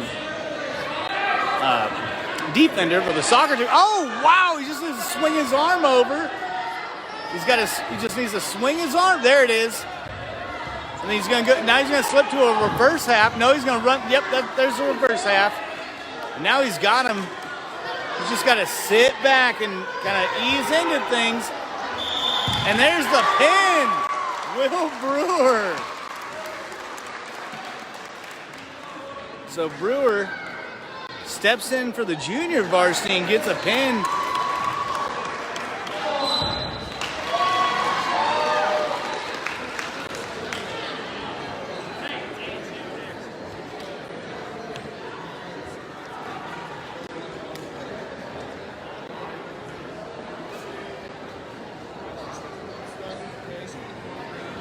So once again, we're still in the JV matches. As Polo Maysville square off on the next match over.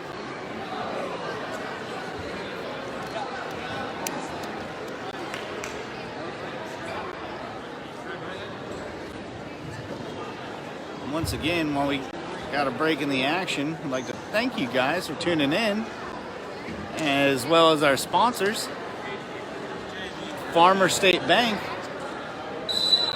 Local Advantage, Regional Strength, the Cameron YMCA, or I'm sorry, the Cameron Walmart. Cameron YMCA, I'm sorry. They're great folks at the YMCA, but just not a sponsor tonight. And they tie up.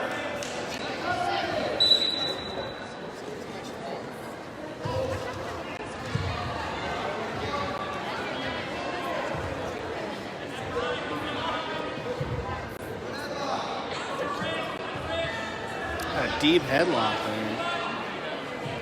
Gets the 2. Tries to spiral his man down. Can't quite get it. Oh, he's got it. Ooh, he has a wrist.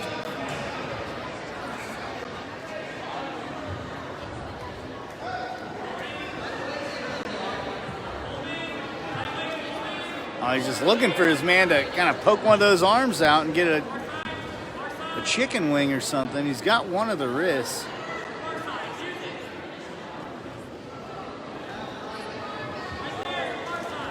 Gets a half on the right side, runs it, flips his man.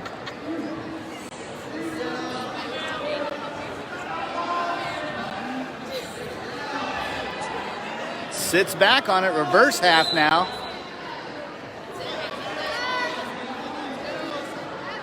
So he runs the half, sits back on it, runs the reverse half, and gets the pin. So like I said, these JV matches, it's Cameron's JV, so it might as well be a varsity match.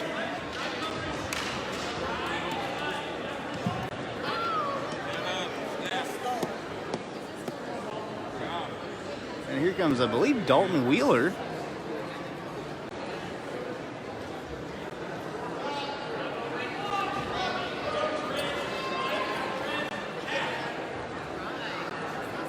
So we got another JV match. This one should be at 220. And I believe after this we'll get back into the varsity matches. Yep, it's Dalton Wheeler. Along with being an accomplished wrestler, Dalton also recently made state. Flips his man. Oh, wow, they don't quite give him the takedown. Along with making state, Dalton Wheeler is also an accomplished vocalist for the Cameron Choir. I believe he was one of the state qualifiers this year in competition, so he can sing and wrestle.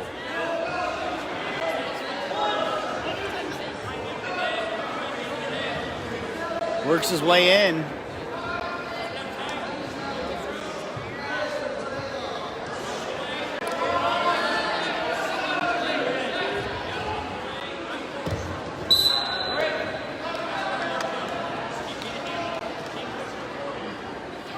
Kind of disengages after tying up.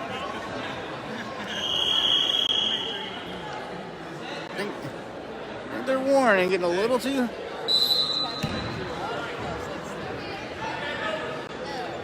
So I couldn't quite catch the signal from Lim. So here comes Wheeler. Ties up again. He's got elbow control on that left side. With Wheeler being the taller wrestler, Phil Lim's right. A snap down's probably the way to go. Gotta go under. There you go. Snap it. Get back to the underhook. Get back to the underhook, Dalton.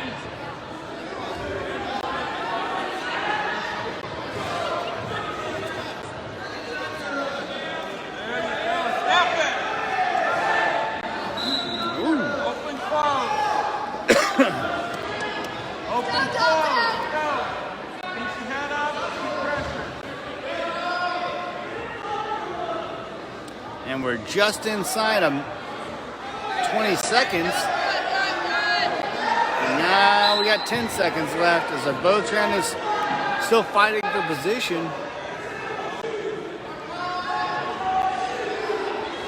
Wheeler's got a head and arm throw. Oh, but he can't get it. Just a little short. So Wheeler had the head and arm throw, just could not finish it before the buzzer. So Wheeler defers.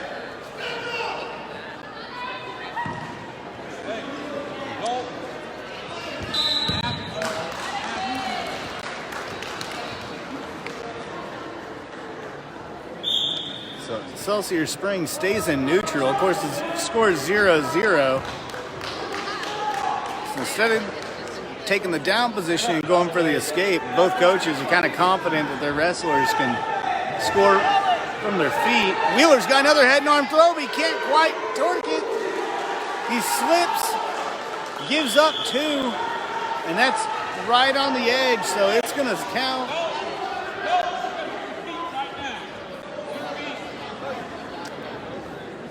So after giving up the takedown, Wheeler's going to go back to the center and try to go for an escape. That'll give him one or a reverse to tie the match. And ref gives a warning. Getting on there a little too early. Wheeler fights off the... Kind of turtling up a bit, but you can only do that for so long. He's just got to build back to his base, and you can work from there. So he's just got to build back to that base.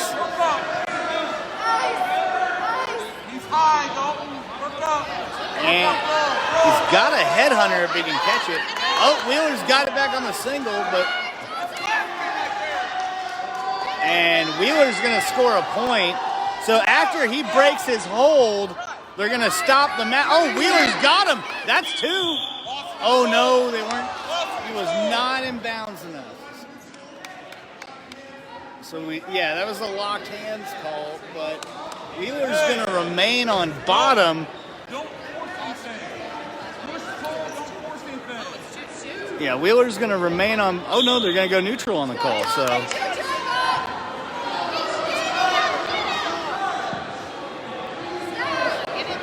Wheeler looks like he's trying to go for that snap down, or some people also call it a flyby sometimes. And you just kind of take your guy's momentum and just kind of give him the old Olay, and then you score 2 while he's following. So see if that's what he's looking to do here. When these guys get this heavy, that's a lot of times what they'll do, just because. Oh, head and arm throw. Wheeler's cranking it. Oh, and it happens again. He just slips. That happened the exact same way the last time he tried to throw that, and that's the pin.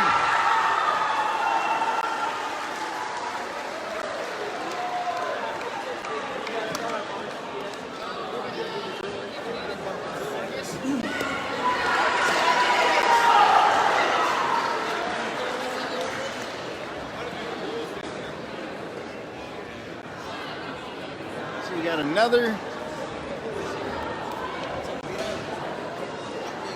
I think we got one more round of JV matches, and then we'll get into the varsity here. And I have not seen Amanda Jefferson yet tonight. I don't know if she's injured from Saturday. Of course, she had a decent performance as well. I know. Told you.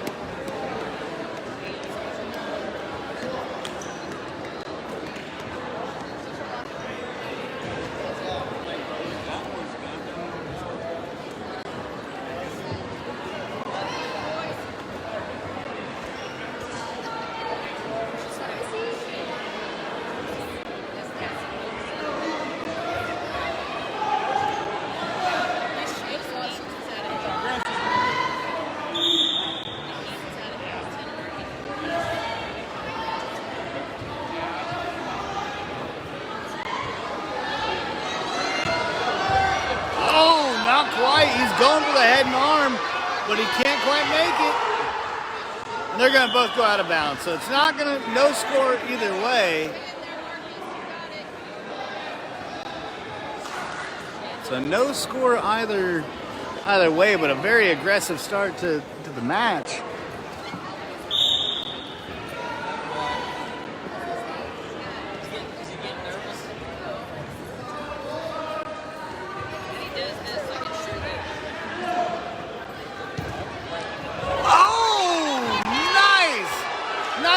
Back trip, puts himself in position for that reverse half Nelson. He was going over to shake hands with his own coaches, but first he's got to get his hand raised. All right.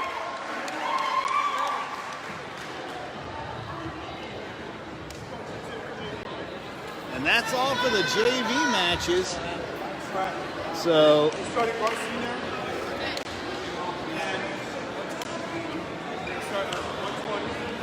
So we're going to start out at 120, and we're going to see what happens here. Of course,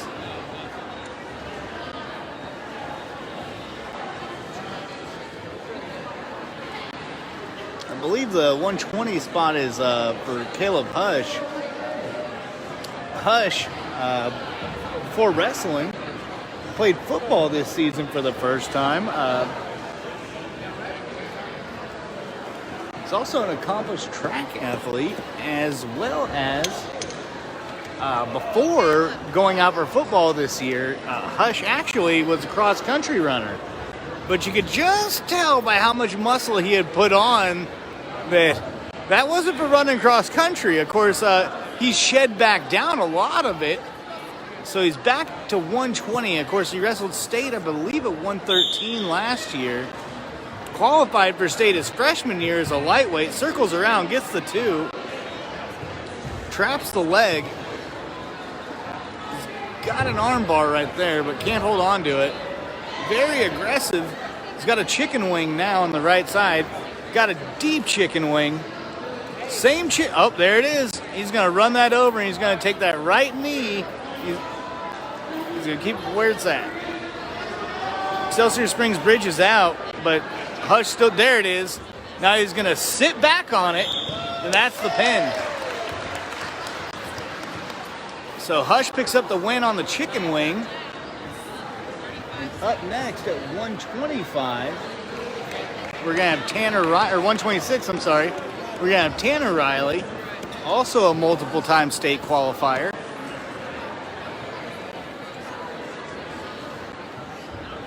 And definitely not afraid to lift a guy off his feet. So, once again, just a fun team to watch this season. Of course, Tanner Riley also had a solid performance at this weekend's Park Hill team duel, or duel tournament, I'm sorry.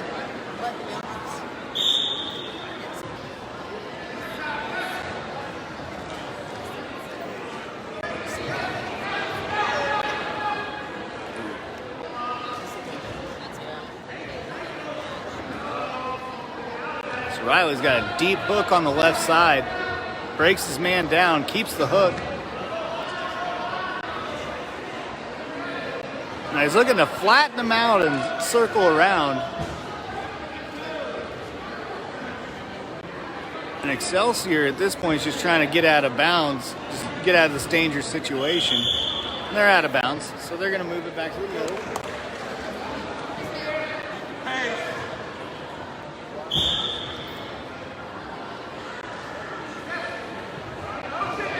Ooh, Riley gives up the ankle. Tries to stand out of it.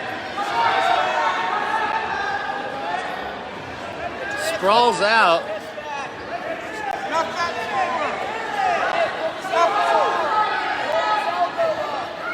Excelsior still has their hand on that leg for the single. He's just got to walk it up now.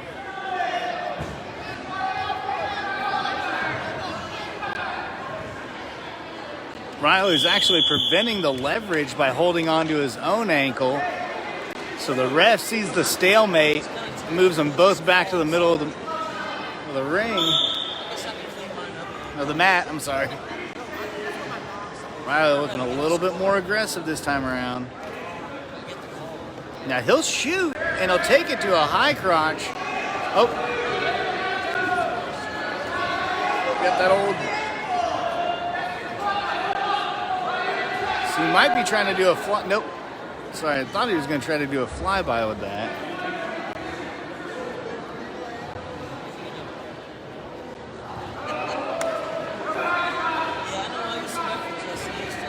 Goes for the single. Swims over. Oh. He's just got to sit back and get his two. That's two. That's two. He's got hip control.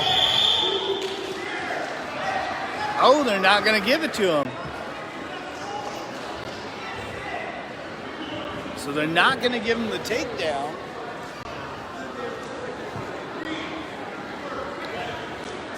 So after Hush gets the pin in the first match of the duel, the Dragons are now at 6-0. Riley trying to extend that lead to 9 or 12. 9 would be off a win by points. 6 would be a win off of a pin. Riley goes for the far ankle. Chops. He's got a chicken wing. Runs the chicken wing. Oh, so he chops again. Keeps that elbow. Keeps that chicken wing.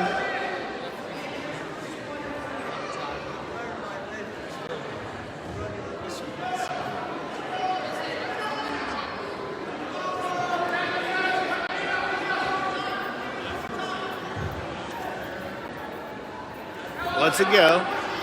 He's going for the far arm and elbow now. This is a way to kind of tie him up, and then he's going to run. Yeah, there it is. And he flips him. And he's got it in there tight. That's going to be hard to fight out of. Just got to go chest to chest. And that's the pin.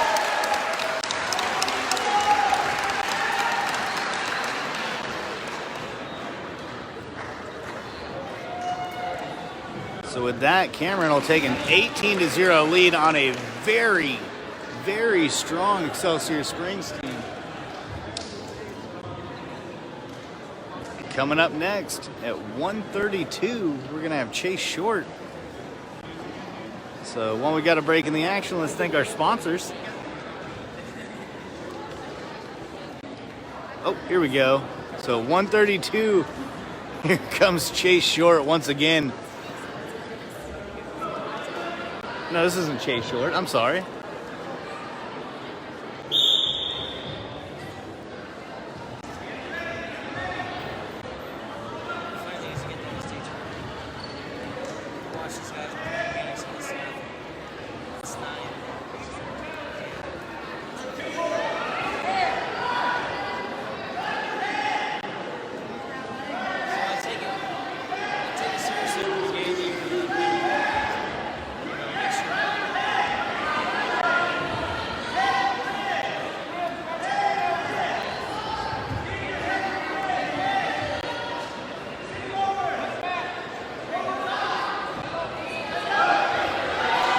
Gives up. Ooh, that was hard. I could hear that.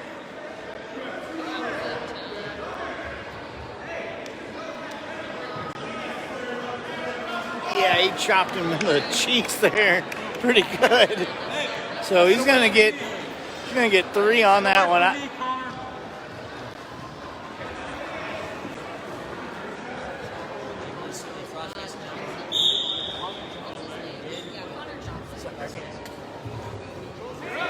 So 132, we have Connor Johnson. My apologies. Also a first-year Cameron wrestler. Oh, he caught in a cradle. Works out of it. So Johnson's got the lead right now. Still working out of it. After the unnecessary roughness call. And, yeah, there's the cradle. Now he's got to put his knee in the back and just kind of prop him up to flatten that back out. There's the knee.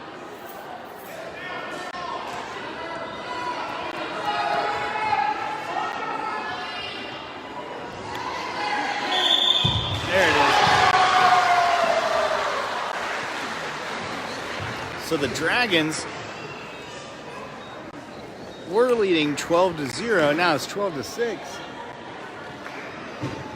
We have Brecken Gates up next.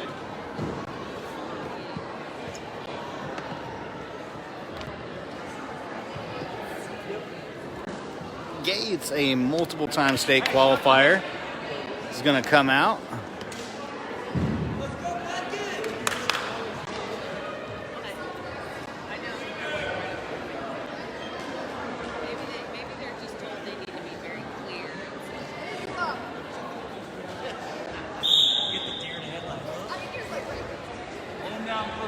Gates fights off a little hand fighting there.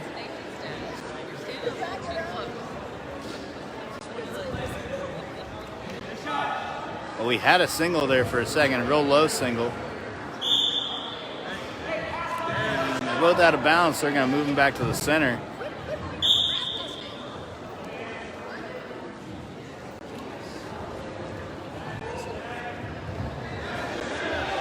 Ooh, sorry. Still no score.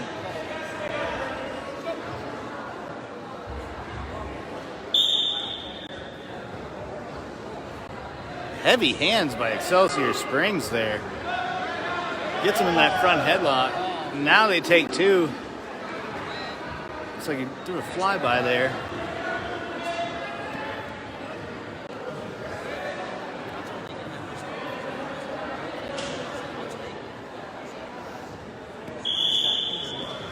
Of course, Cameron leads 12-6 in the duel.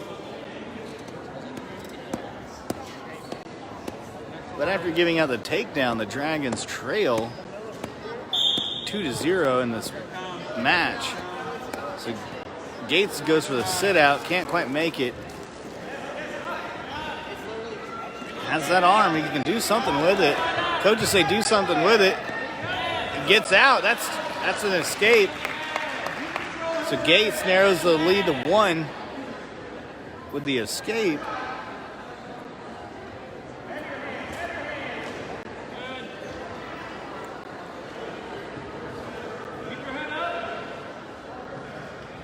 Oh, pushed out of bounds. Stance, motion in.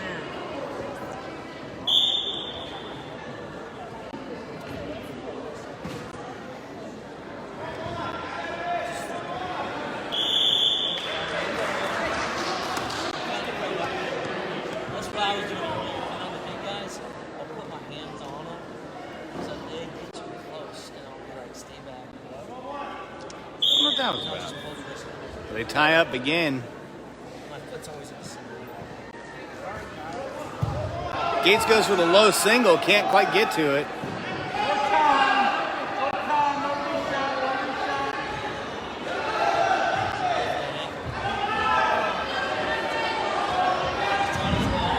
Oh, gives up 2 on the flyby. The coaches are arguing they were out of bounds.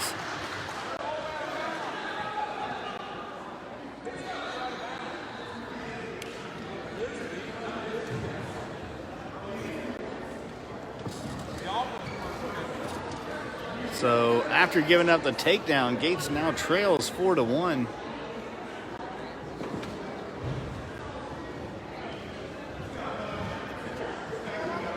Okay, yeah, they were trying to see who was bleeding. So someone's bleeding or has blood on them.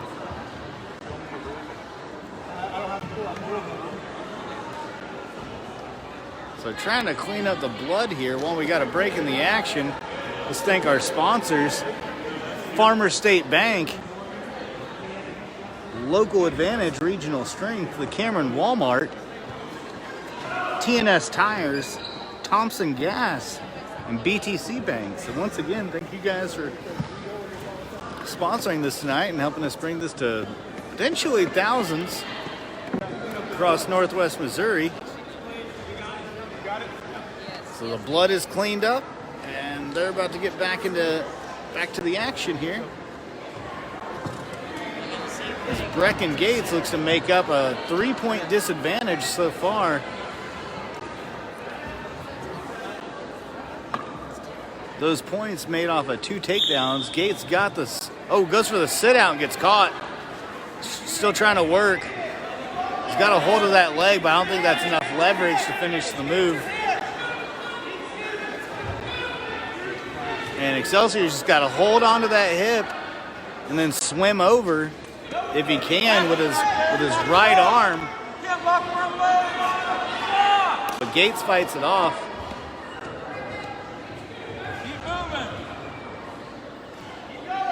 So it looks like they might be in kind of a stalemate position as... Oh, no.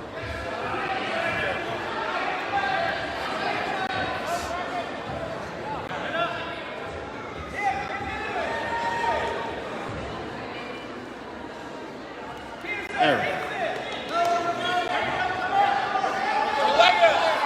Gates stands up, gets out. All right, I'm going to reset this camera real quick. All right. Go, short time, go.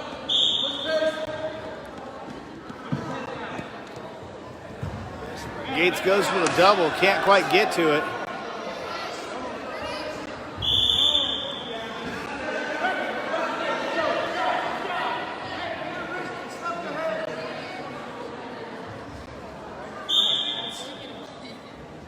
So we're just under a minute left.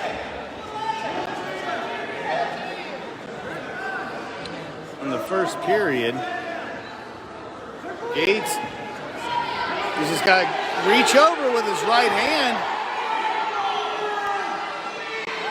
He's trying to pull him in.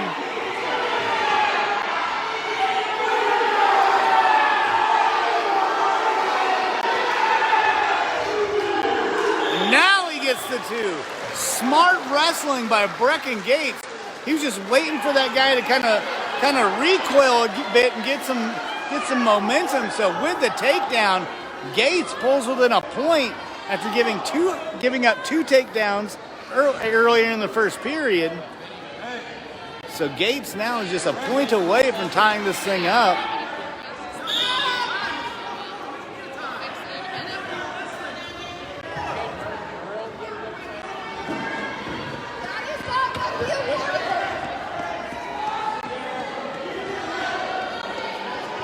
Gates trying to go for that, trying to pop that arm out. I was going to try to work the spiral. Ooh.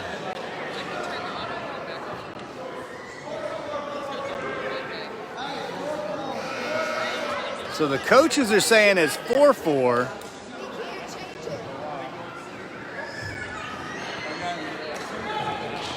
Which they're saying came on 2 escapes and a takedown.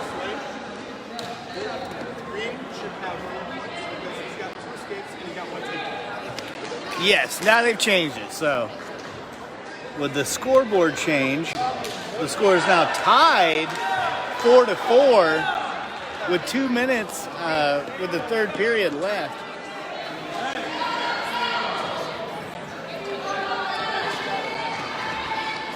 Yeah, I thought that looked a bit odd, but so Excelsior Springs can take a quick lead with an escape, gets up. Goes for 2 straight sit-outs, but Gates stays on him. Uh-oh, Excelsior Springs, he's just got to swim over. Gates is now trying to get out of bounds. So good mat awareness by both wrestlers.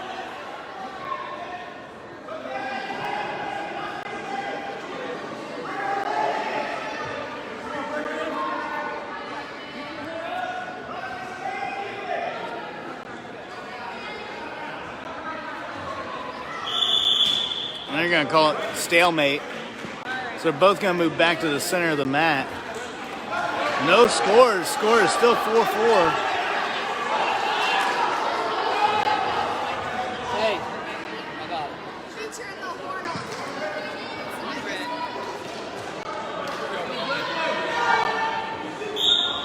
Oh, Excelsior Springs goes for the low single. Gates fights him off. Oh, and he can't quite get it. And that's 2. They're going to give him 1 more with the escape. So Gates is now facing a 3-point disadvantage as we head into a minute left in the third period.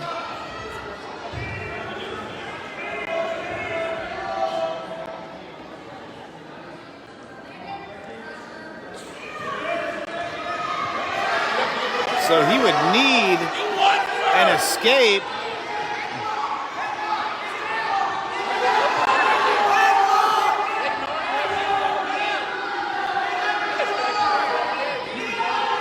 So they're trying to say, grab that head, pick up the arm. And he can, I see what they're saying here. Oh no, can't quite get there. Gates tries to sit out, almost gets there, gets the 2. Now he needs 1. He needs 1 more.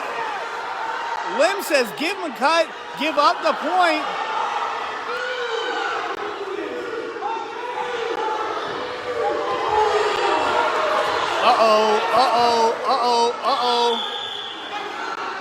So now, are they going to give him?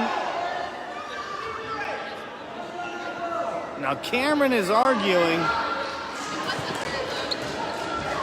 that either he stalled in that or Brecken Gates was to get the 2. So let's see what.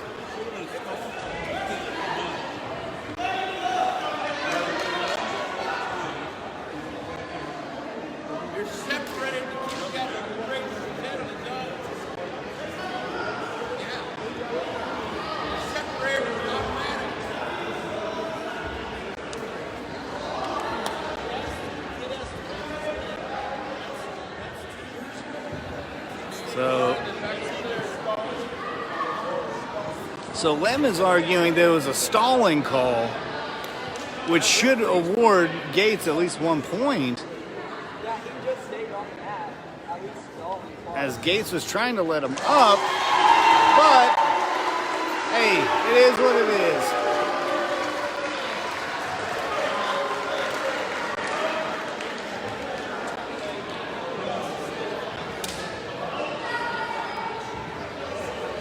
So Gates takes the hard loss here.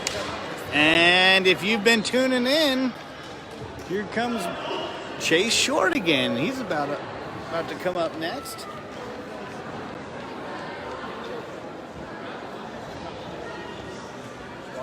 So here comes Chase Short at 145. I believe last year he was at 132. Oh, gets his hand raised, so he's gonna put on a show, apparently. So Short, I believe, will just get his hand raised on a forfeit, and that's going to give Cameron an 18-9 lead. And then at 52, we have Brecken Gates. So here comes Brecken Gates. Or not Brecken Gates, I'm sorry. Kenton Gates at 152. Slip of the tongue there. While we got a break in the action, let's thank our sponsors: Farmer State Bank, Local Advantage Regional Strength, TNS Tires, VTC Bank, the Cameron Walmart, and Thompson Gas. So once again, thank you for helping us bring this to an audience of potentially thousands. So thank you. So Gates locks up. Ooh. Excelsior Springs gets that duck under there. Gets the 2. Goes for the cradle. Trying to make a quick match of this one. Gates breaks the cradle.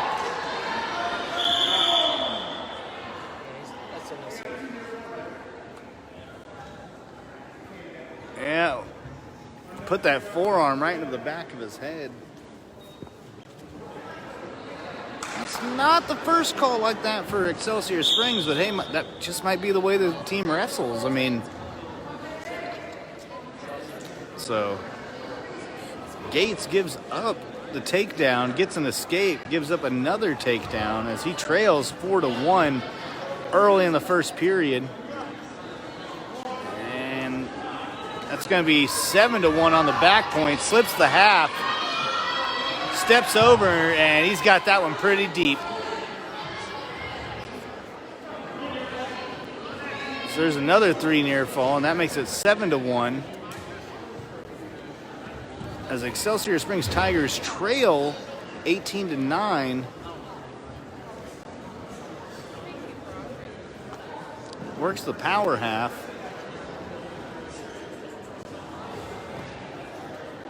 And works that into a tilt. He's going to get 3 more back points, or two near fall. So that's 9-1. He's got a cowboy grip, the chicken wing on that side.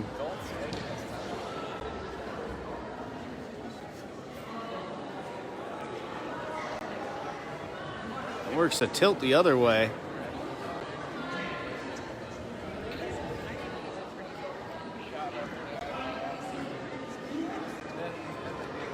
Looks like he's going to try to go for the tech at some point. Ends the first period ahead 9-1.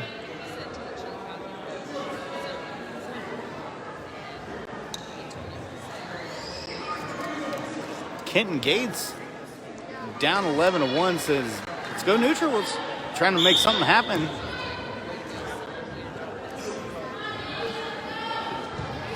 So Gates is wrestling at 152. I believe last year he was at 145. But as you grow, you move up in weight class. So right now the score is 13-1 after the takedown.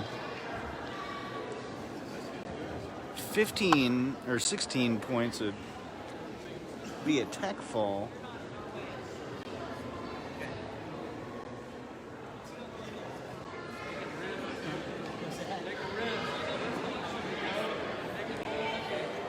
Oh. They're going to get him with an illegal move right there. Just can't put your hand across the face like that. So they're going to go right back to the middle again.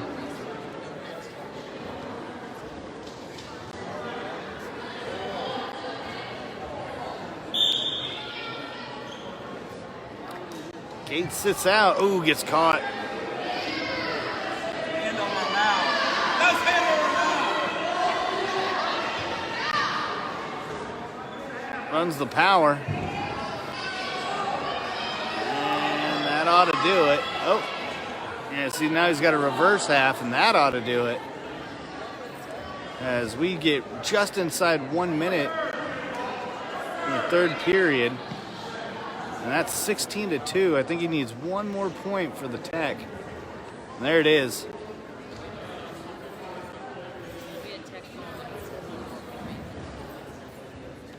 So it's 16-2. There's a 15-point limit on this. So.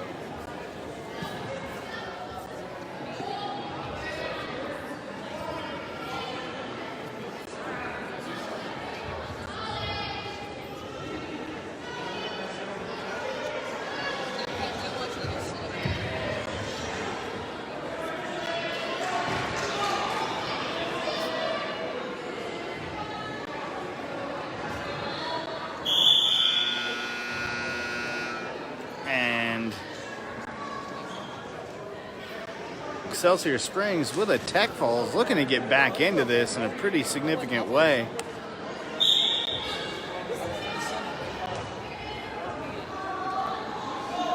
And that, oh, Gates, oh no, and that's two. And that's the match. So up next, we're going to have Gage Jones, the freshman. He's going to step in, once again, a first-year wrestler at 160 for the varsity team. He takes over for Colby Robinson, who wrestled 160 for most of his high school career. So here comes Jones, once again, a guy that's might be built pretty big, but he can do some skinny man moves, you know. So watch this guy. It's going to be...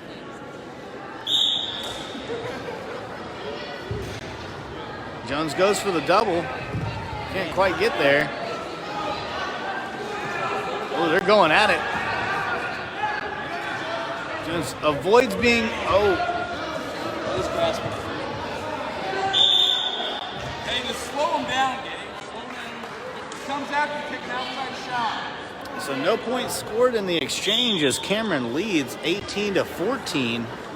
Excelsior Springs narrowing the margin. Oh, gets a double. He's just got to stand up with it. Oh, he can't quite hold on to it.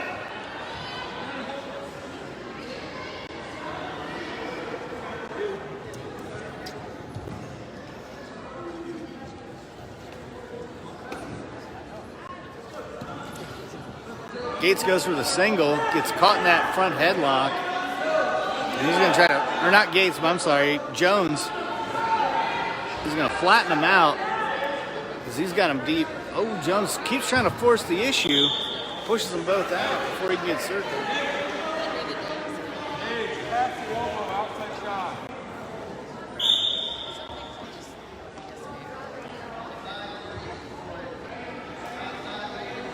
You're sweet. Goes for that low single again. Just can't make it. Sits out. Gives up the two. Sits out again to no avail. Oh. He's got a reverse half right there. But he's got two anyways. He's just got to get hip control here. He's just got to, see, he doesn't quite have, now they're giving it to him. So Jones ties the match on a wild exchange there. Now, once again, this is a guy that he can do skinny man moves as a big guy. I mean, this means your spladles, your cradles,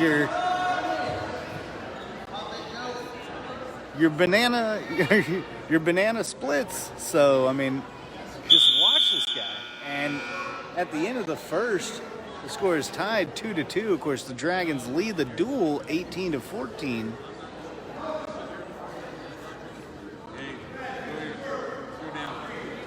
So Jones is going to take the down position.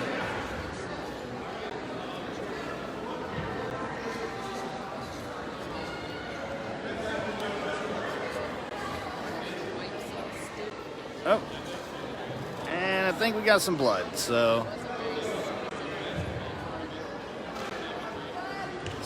while they're taking some time to wipe the blood off, let's thank our sponsors. Farmer State Bank, Local Advantage Regional Strength,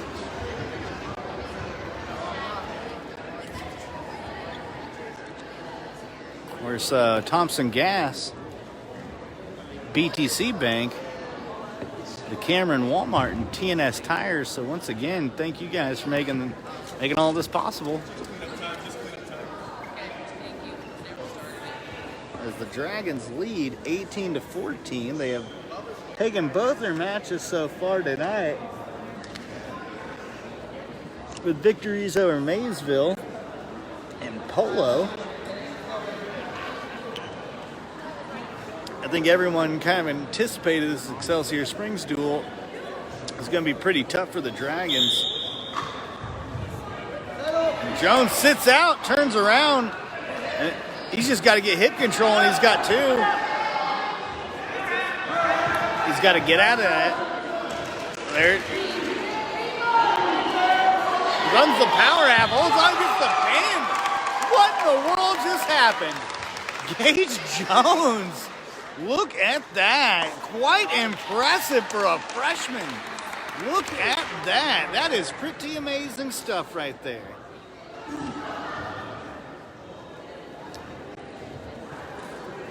So next up at 170, we're going to have Josiah Moronis.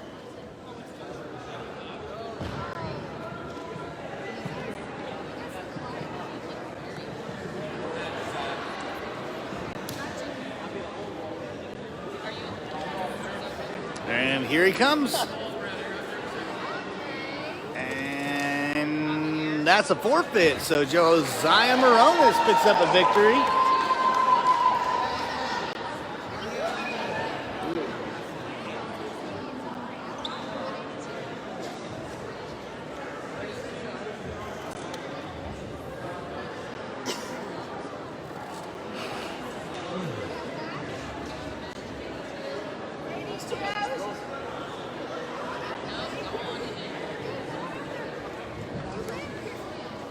So at 182, we're just gonna have a little bit of...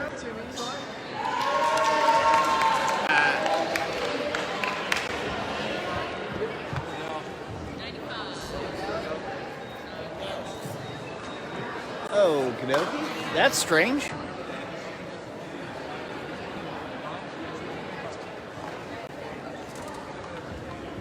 And here comes Dallas Yannick. Yep, 195. No. This has got to be 182. I think there might be a... Nope, it's 195. So...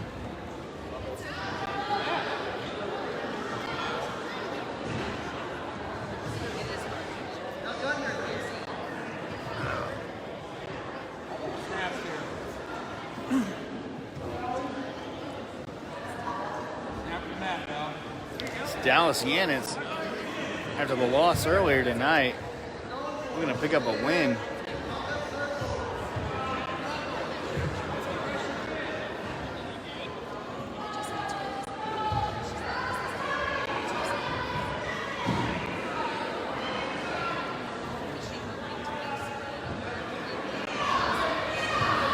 Yannick trying to flatten his man out. And there it is. He's got an ankle, pulls it down. He's got a half. Now they're going to count that as two. Bulldogs him, runs it into a cradle, and that's a pin. So Yannick picks up a win.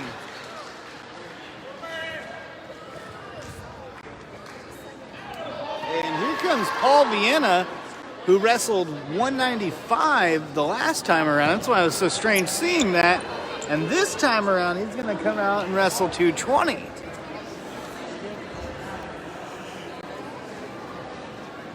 So despite giving up 25 pounds potentially, Paul Vienna's going to go out there and step up a weight class.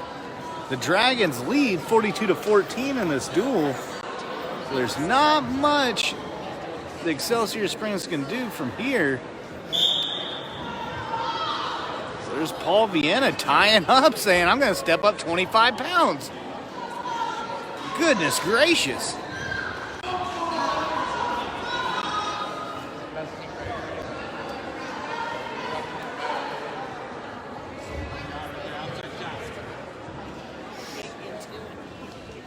Gets a single, circles around, gets two. Wow. Absolutely no fear about this. He's going for that right arm, trying to pop that one out. Gets the arm. Sinks it to a half. Are you kidding me? Paul Vienna steps up 25 pounds. Still gets the pin on a solid Excelsior Springs team. That is insane. All right, next up, we have Cole Henderson.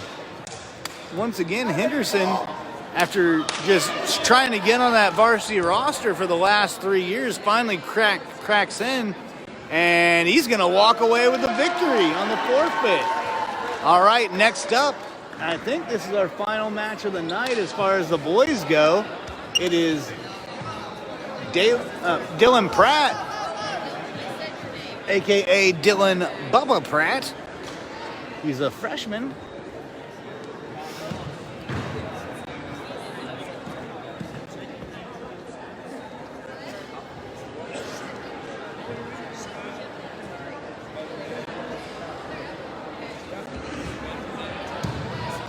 And here comes the freshman out once again. I think Pratt had a pin for a victory his last time out. As the Dragons lead 54-14. Tries to snap his man down, but sprawls, circles around, gets the two, just manhandles him a little bit. He's working that, looks like he's trying to work on that right arm. Tries for the head and shoulder, now he's got chicken wing on that right arm. Let's see if he tries to run this or, switches it.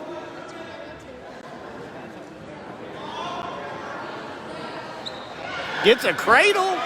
There's the cradle by the young man, and that's a pin. So yeah,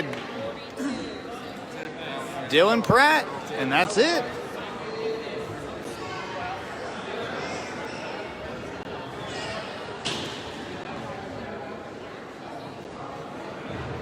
I don't think Cameron's going to wrestle at 13.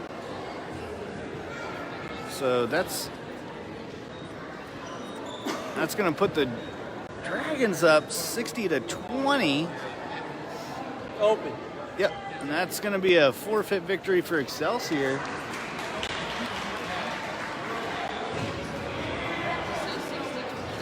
So 60-20. I don't think there's anybody left. And that is the tape coming up. That is the duel. So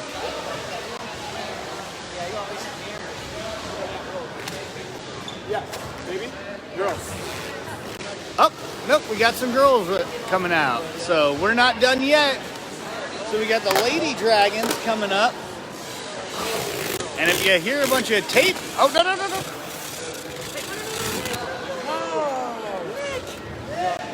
I knew it. A little premature. Hey, no.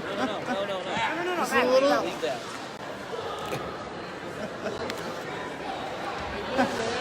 There's a guy that just started pulling the tape up. So, all right. So,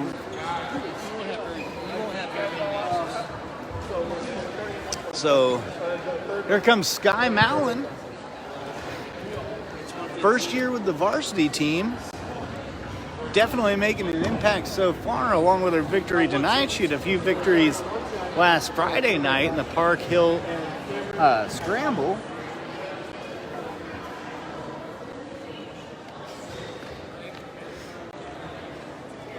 I'll do this.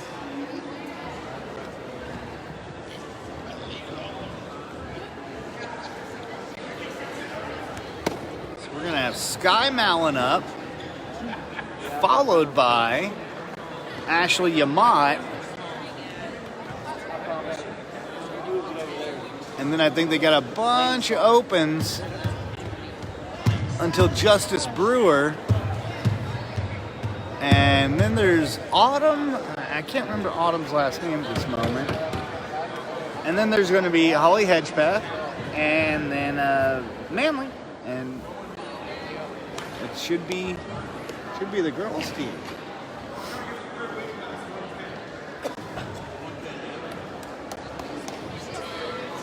So here comes Skye. So Skye Malin bumping up to 110. Is going to step on the mat. Just avoid lightweight altogether. And she takes the victory. 113. I think it's double open on this one.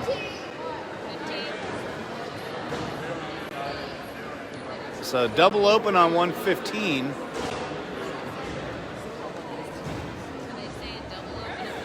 And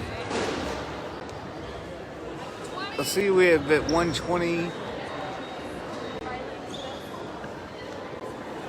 I think this one's going to be, so Cameron forfeited.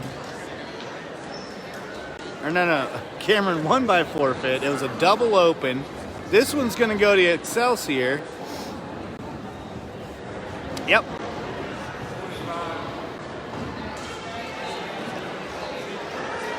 So now we got a 6-6 score.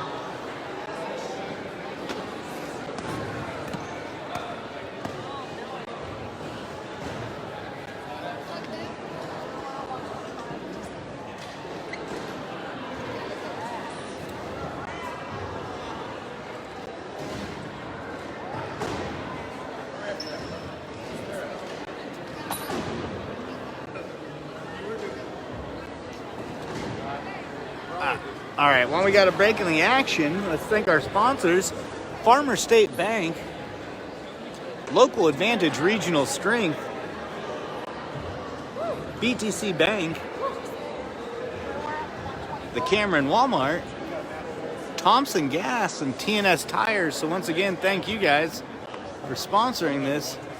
So I think I just heard Phil Lim say Cameron will be open until 149, which will feature Justice Brewer.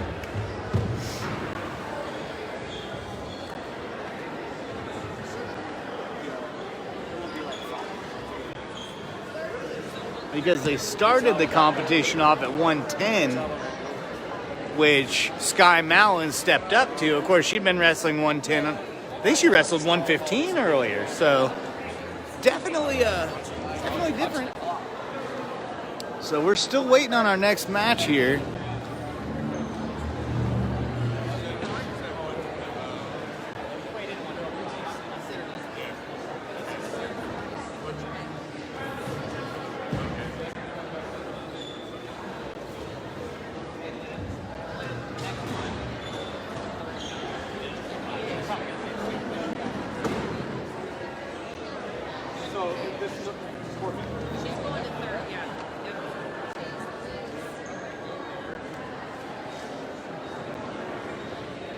All right, and there's the forfeit, which is going to give Excelsior Springs the advantage.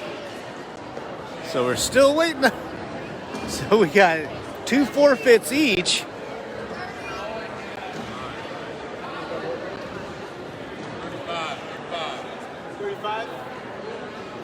And this is going to be, this forfeit is going to give Excelsior Springs the lead.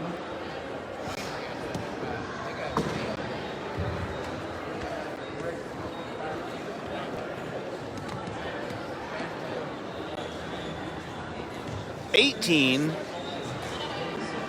to 12. 41, 49. So, all right, and here comes our first match after multiple forfeits, with Excelsior Springs leading now based on those forfeits, 18 to 12. Here comes Justice Brewer, a second-year wrestler with the Cameron Dragons, or Lady Dragons, I apologize. So far, she's been pretty good this season. I think she only lost one match at the Scramble. So here we go.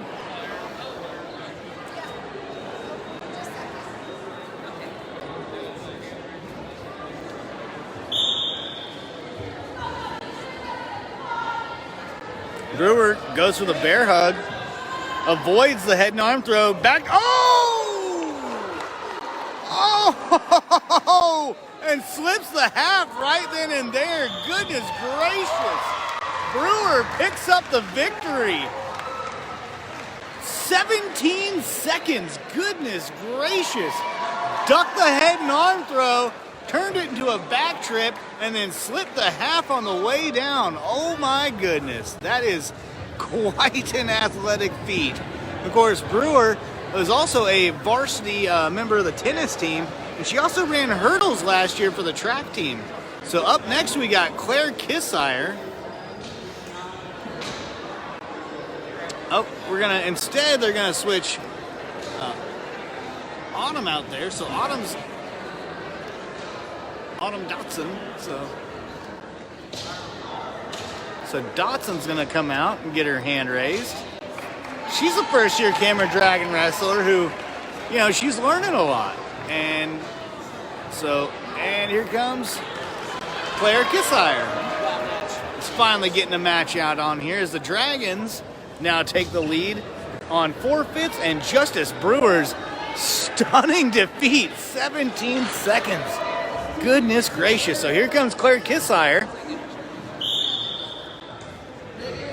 Once again, a girl that is not averse to an aggressive style.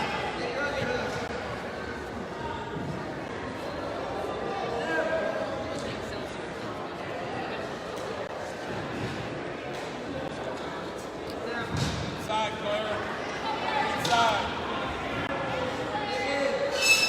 Underhook up. Inside.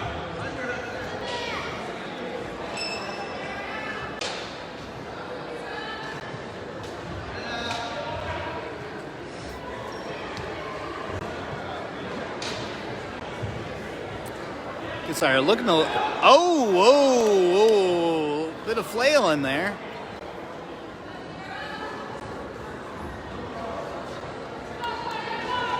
Working inside, Claire.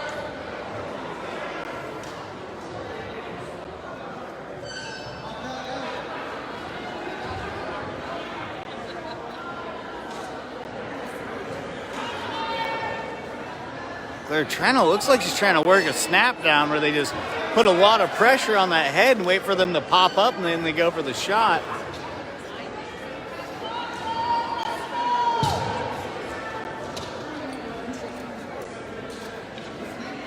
Score is still 0-0.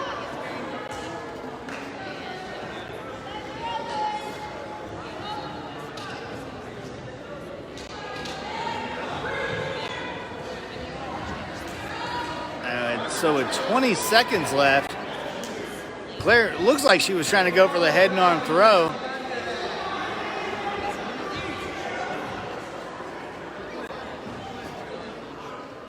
And this one's going to end with no score.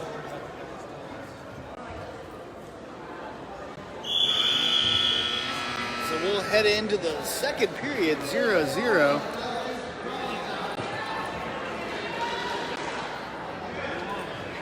So Excelsior Springs defers. Oh, interesting call. So Claire Kissire is going to take the top position. Of course, she's pretty good from that position, no doubt about it. So here we go. They're going to go big or go home here. Goes for the chop.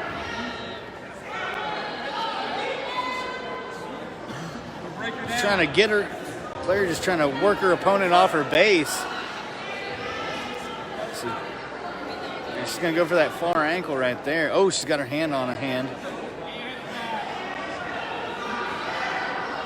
Her coach was warning her she was a bit too high just then.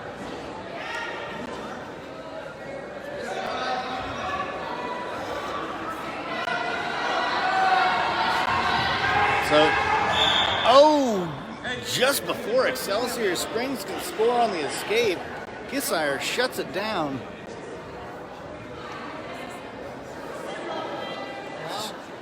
Takes top again. Goes for that far ankle. Breaks her down with it. Oh, she's got her broken down. Now she's going to go for that power half. Jumps out to the side, starts running it. She's just got to not get too high or she'll get rolled. Goes chest to chest. Trying to...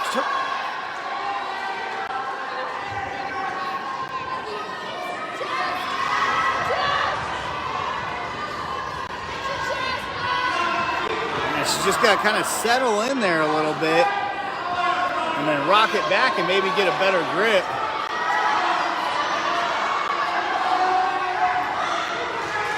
But she is, that's the only thing I can think. Yeah, it's just kind of settle back and get chest.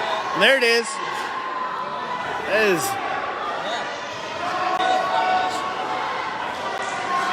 Aside from switching to a reverse half, that's it. That's it. That's a pin.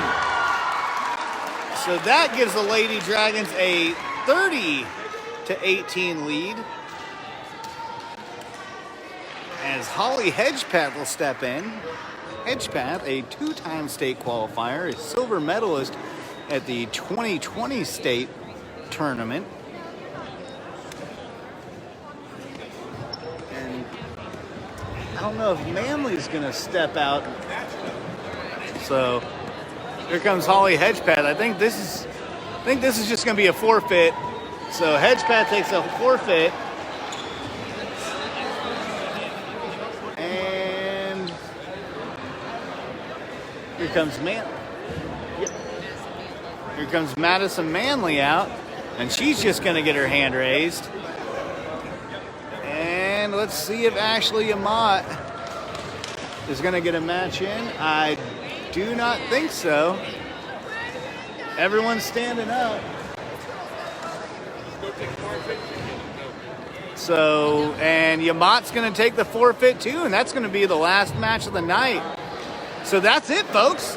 Cameron Dragons and Lady Dragons sweep all of their matches tonight, with the Lady Dragons picking up their latest 48-18, and that's it for us. So thank you to our sponsors, Farmer State Bank, Local Advantage, Regional Strength, BTC Bank, TNS Tires, the Cameron Walmart, and Thompson Gas for helping us bring this to you tonight. So that's it. Cameron sweeps Maysville, Polo, and Excelsior Springs, and we'll see you later on. So thank you.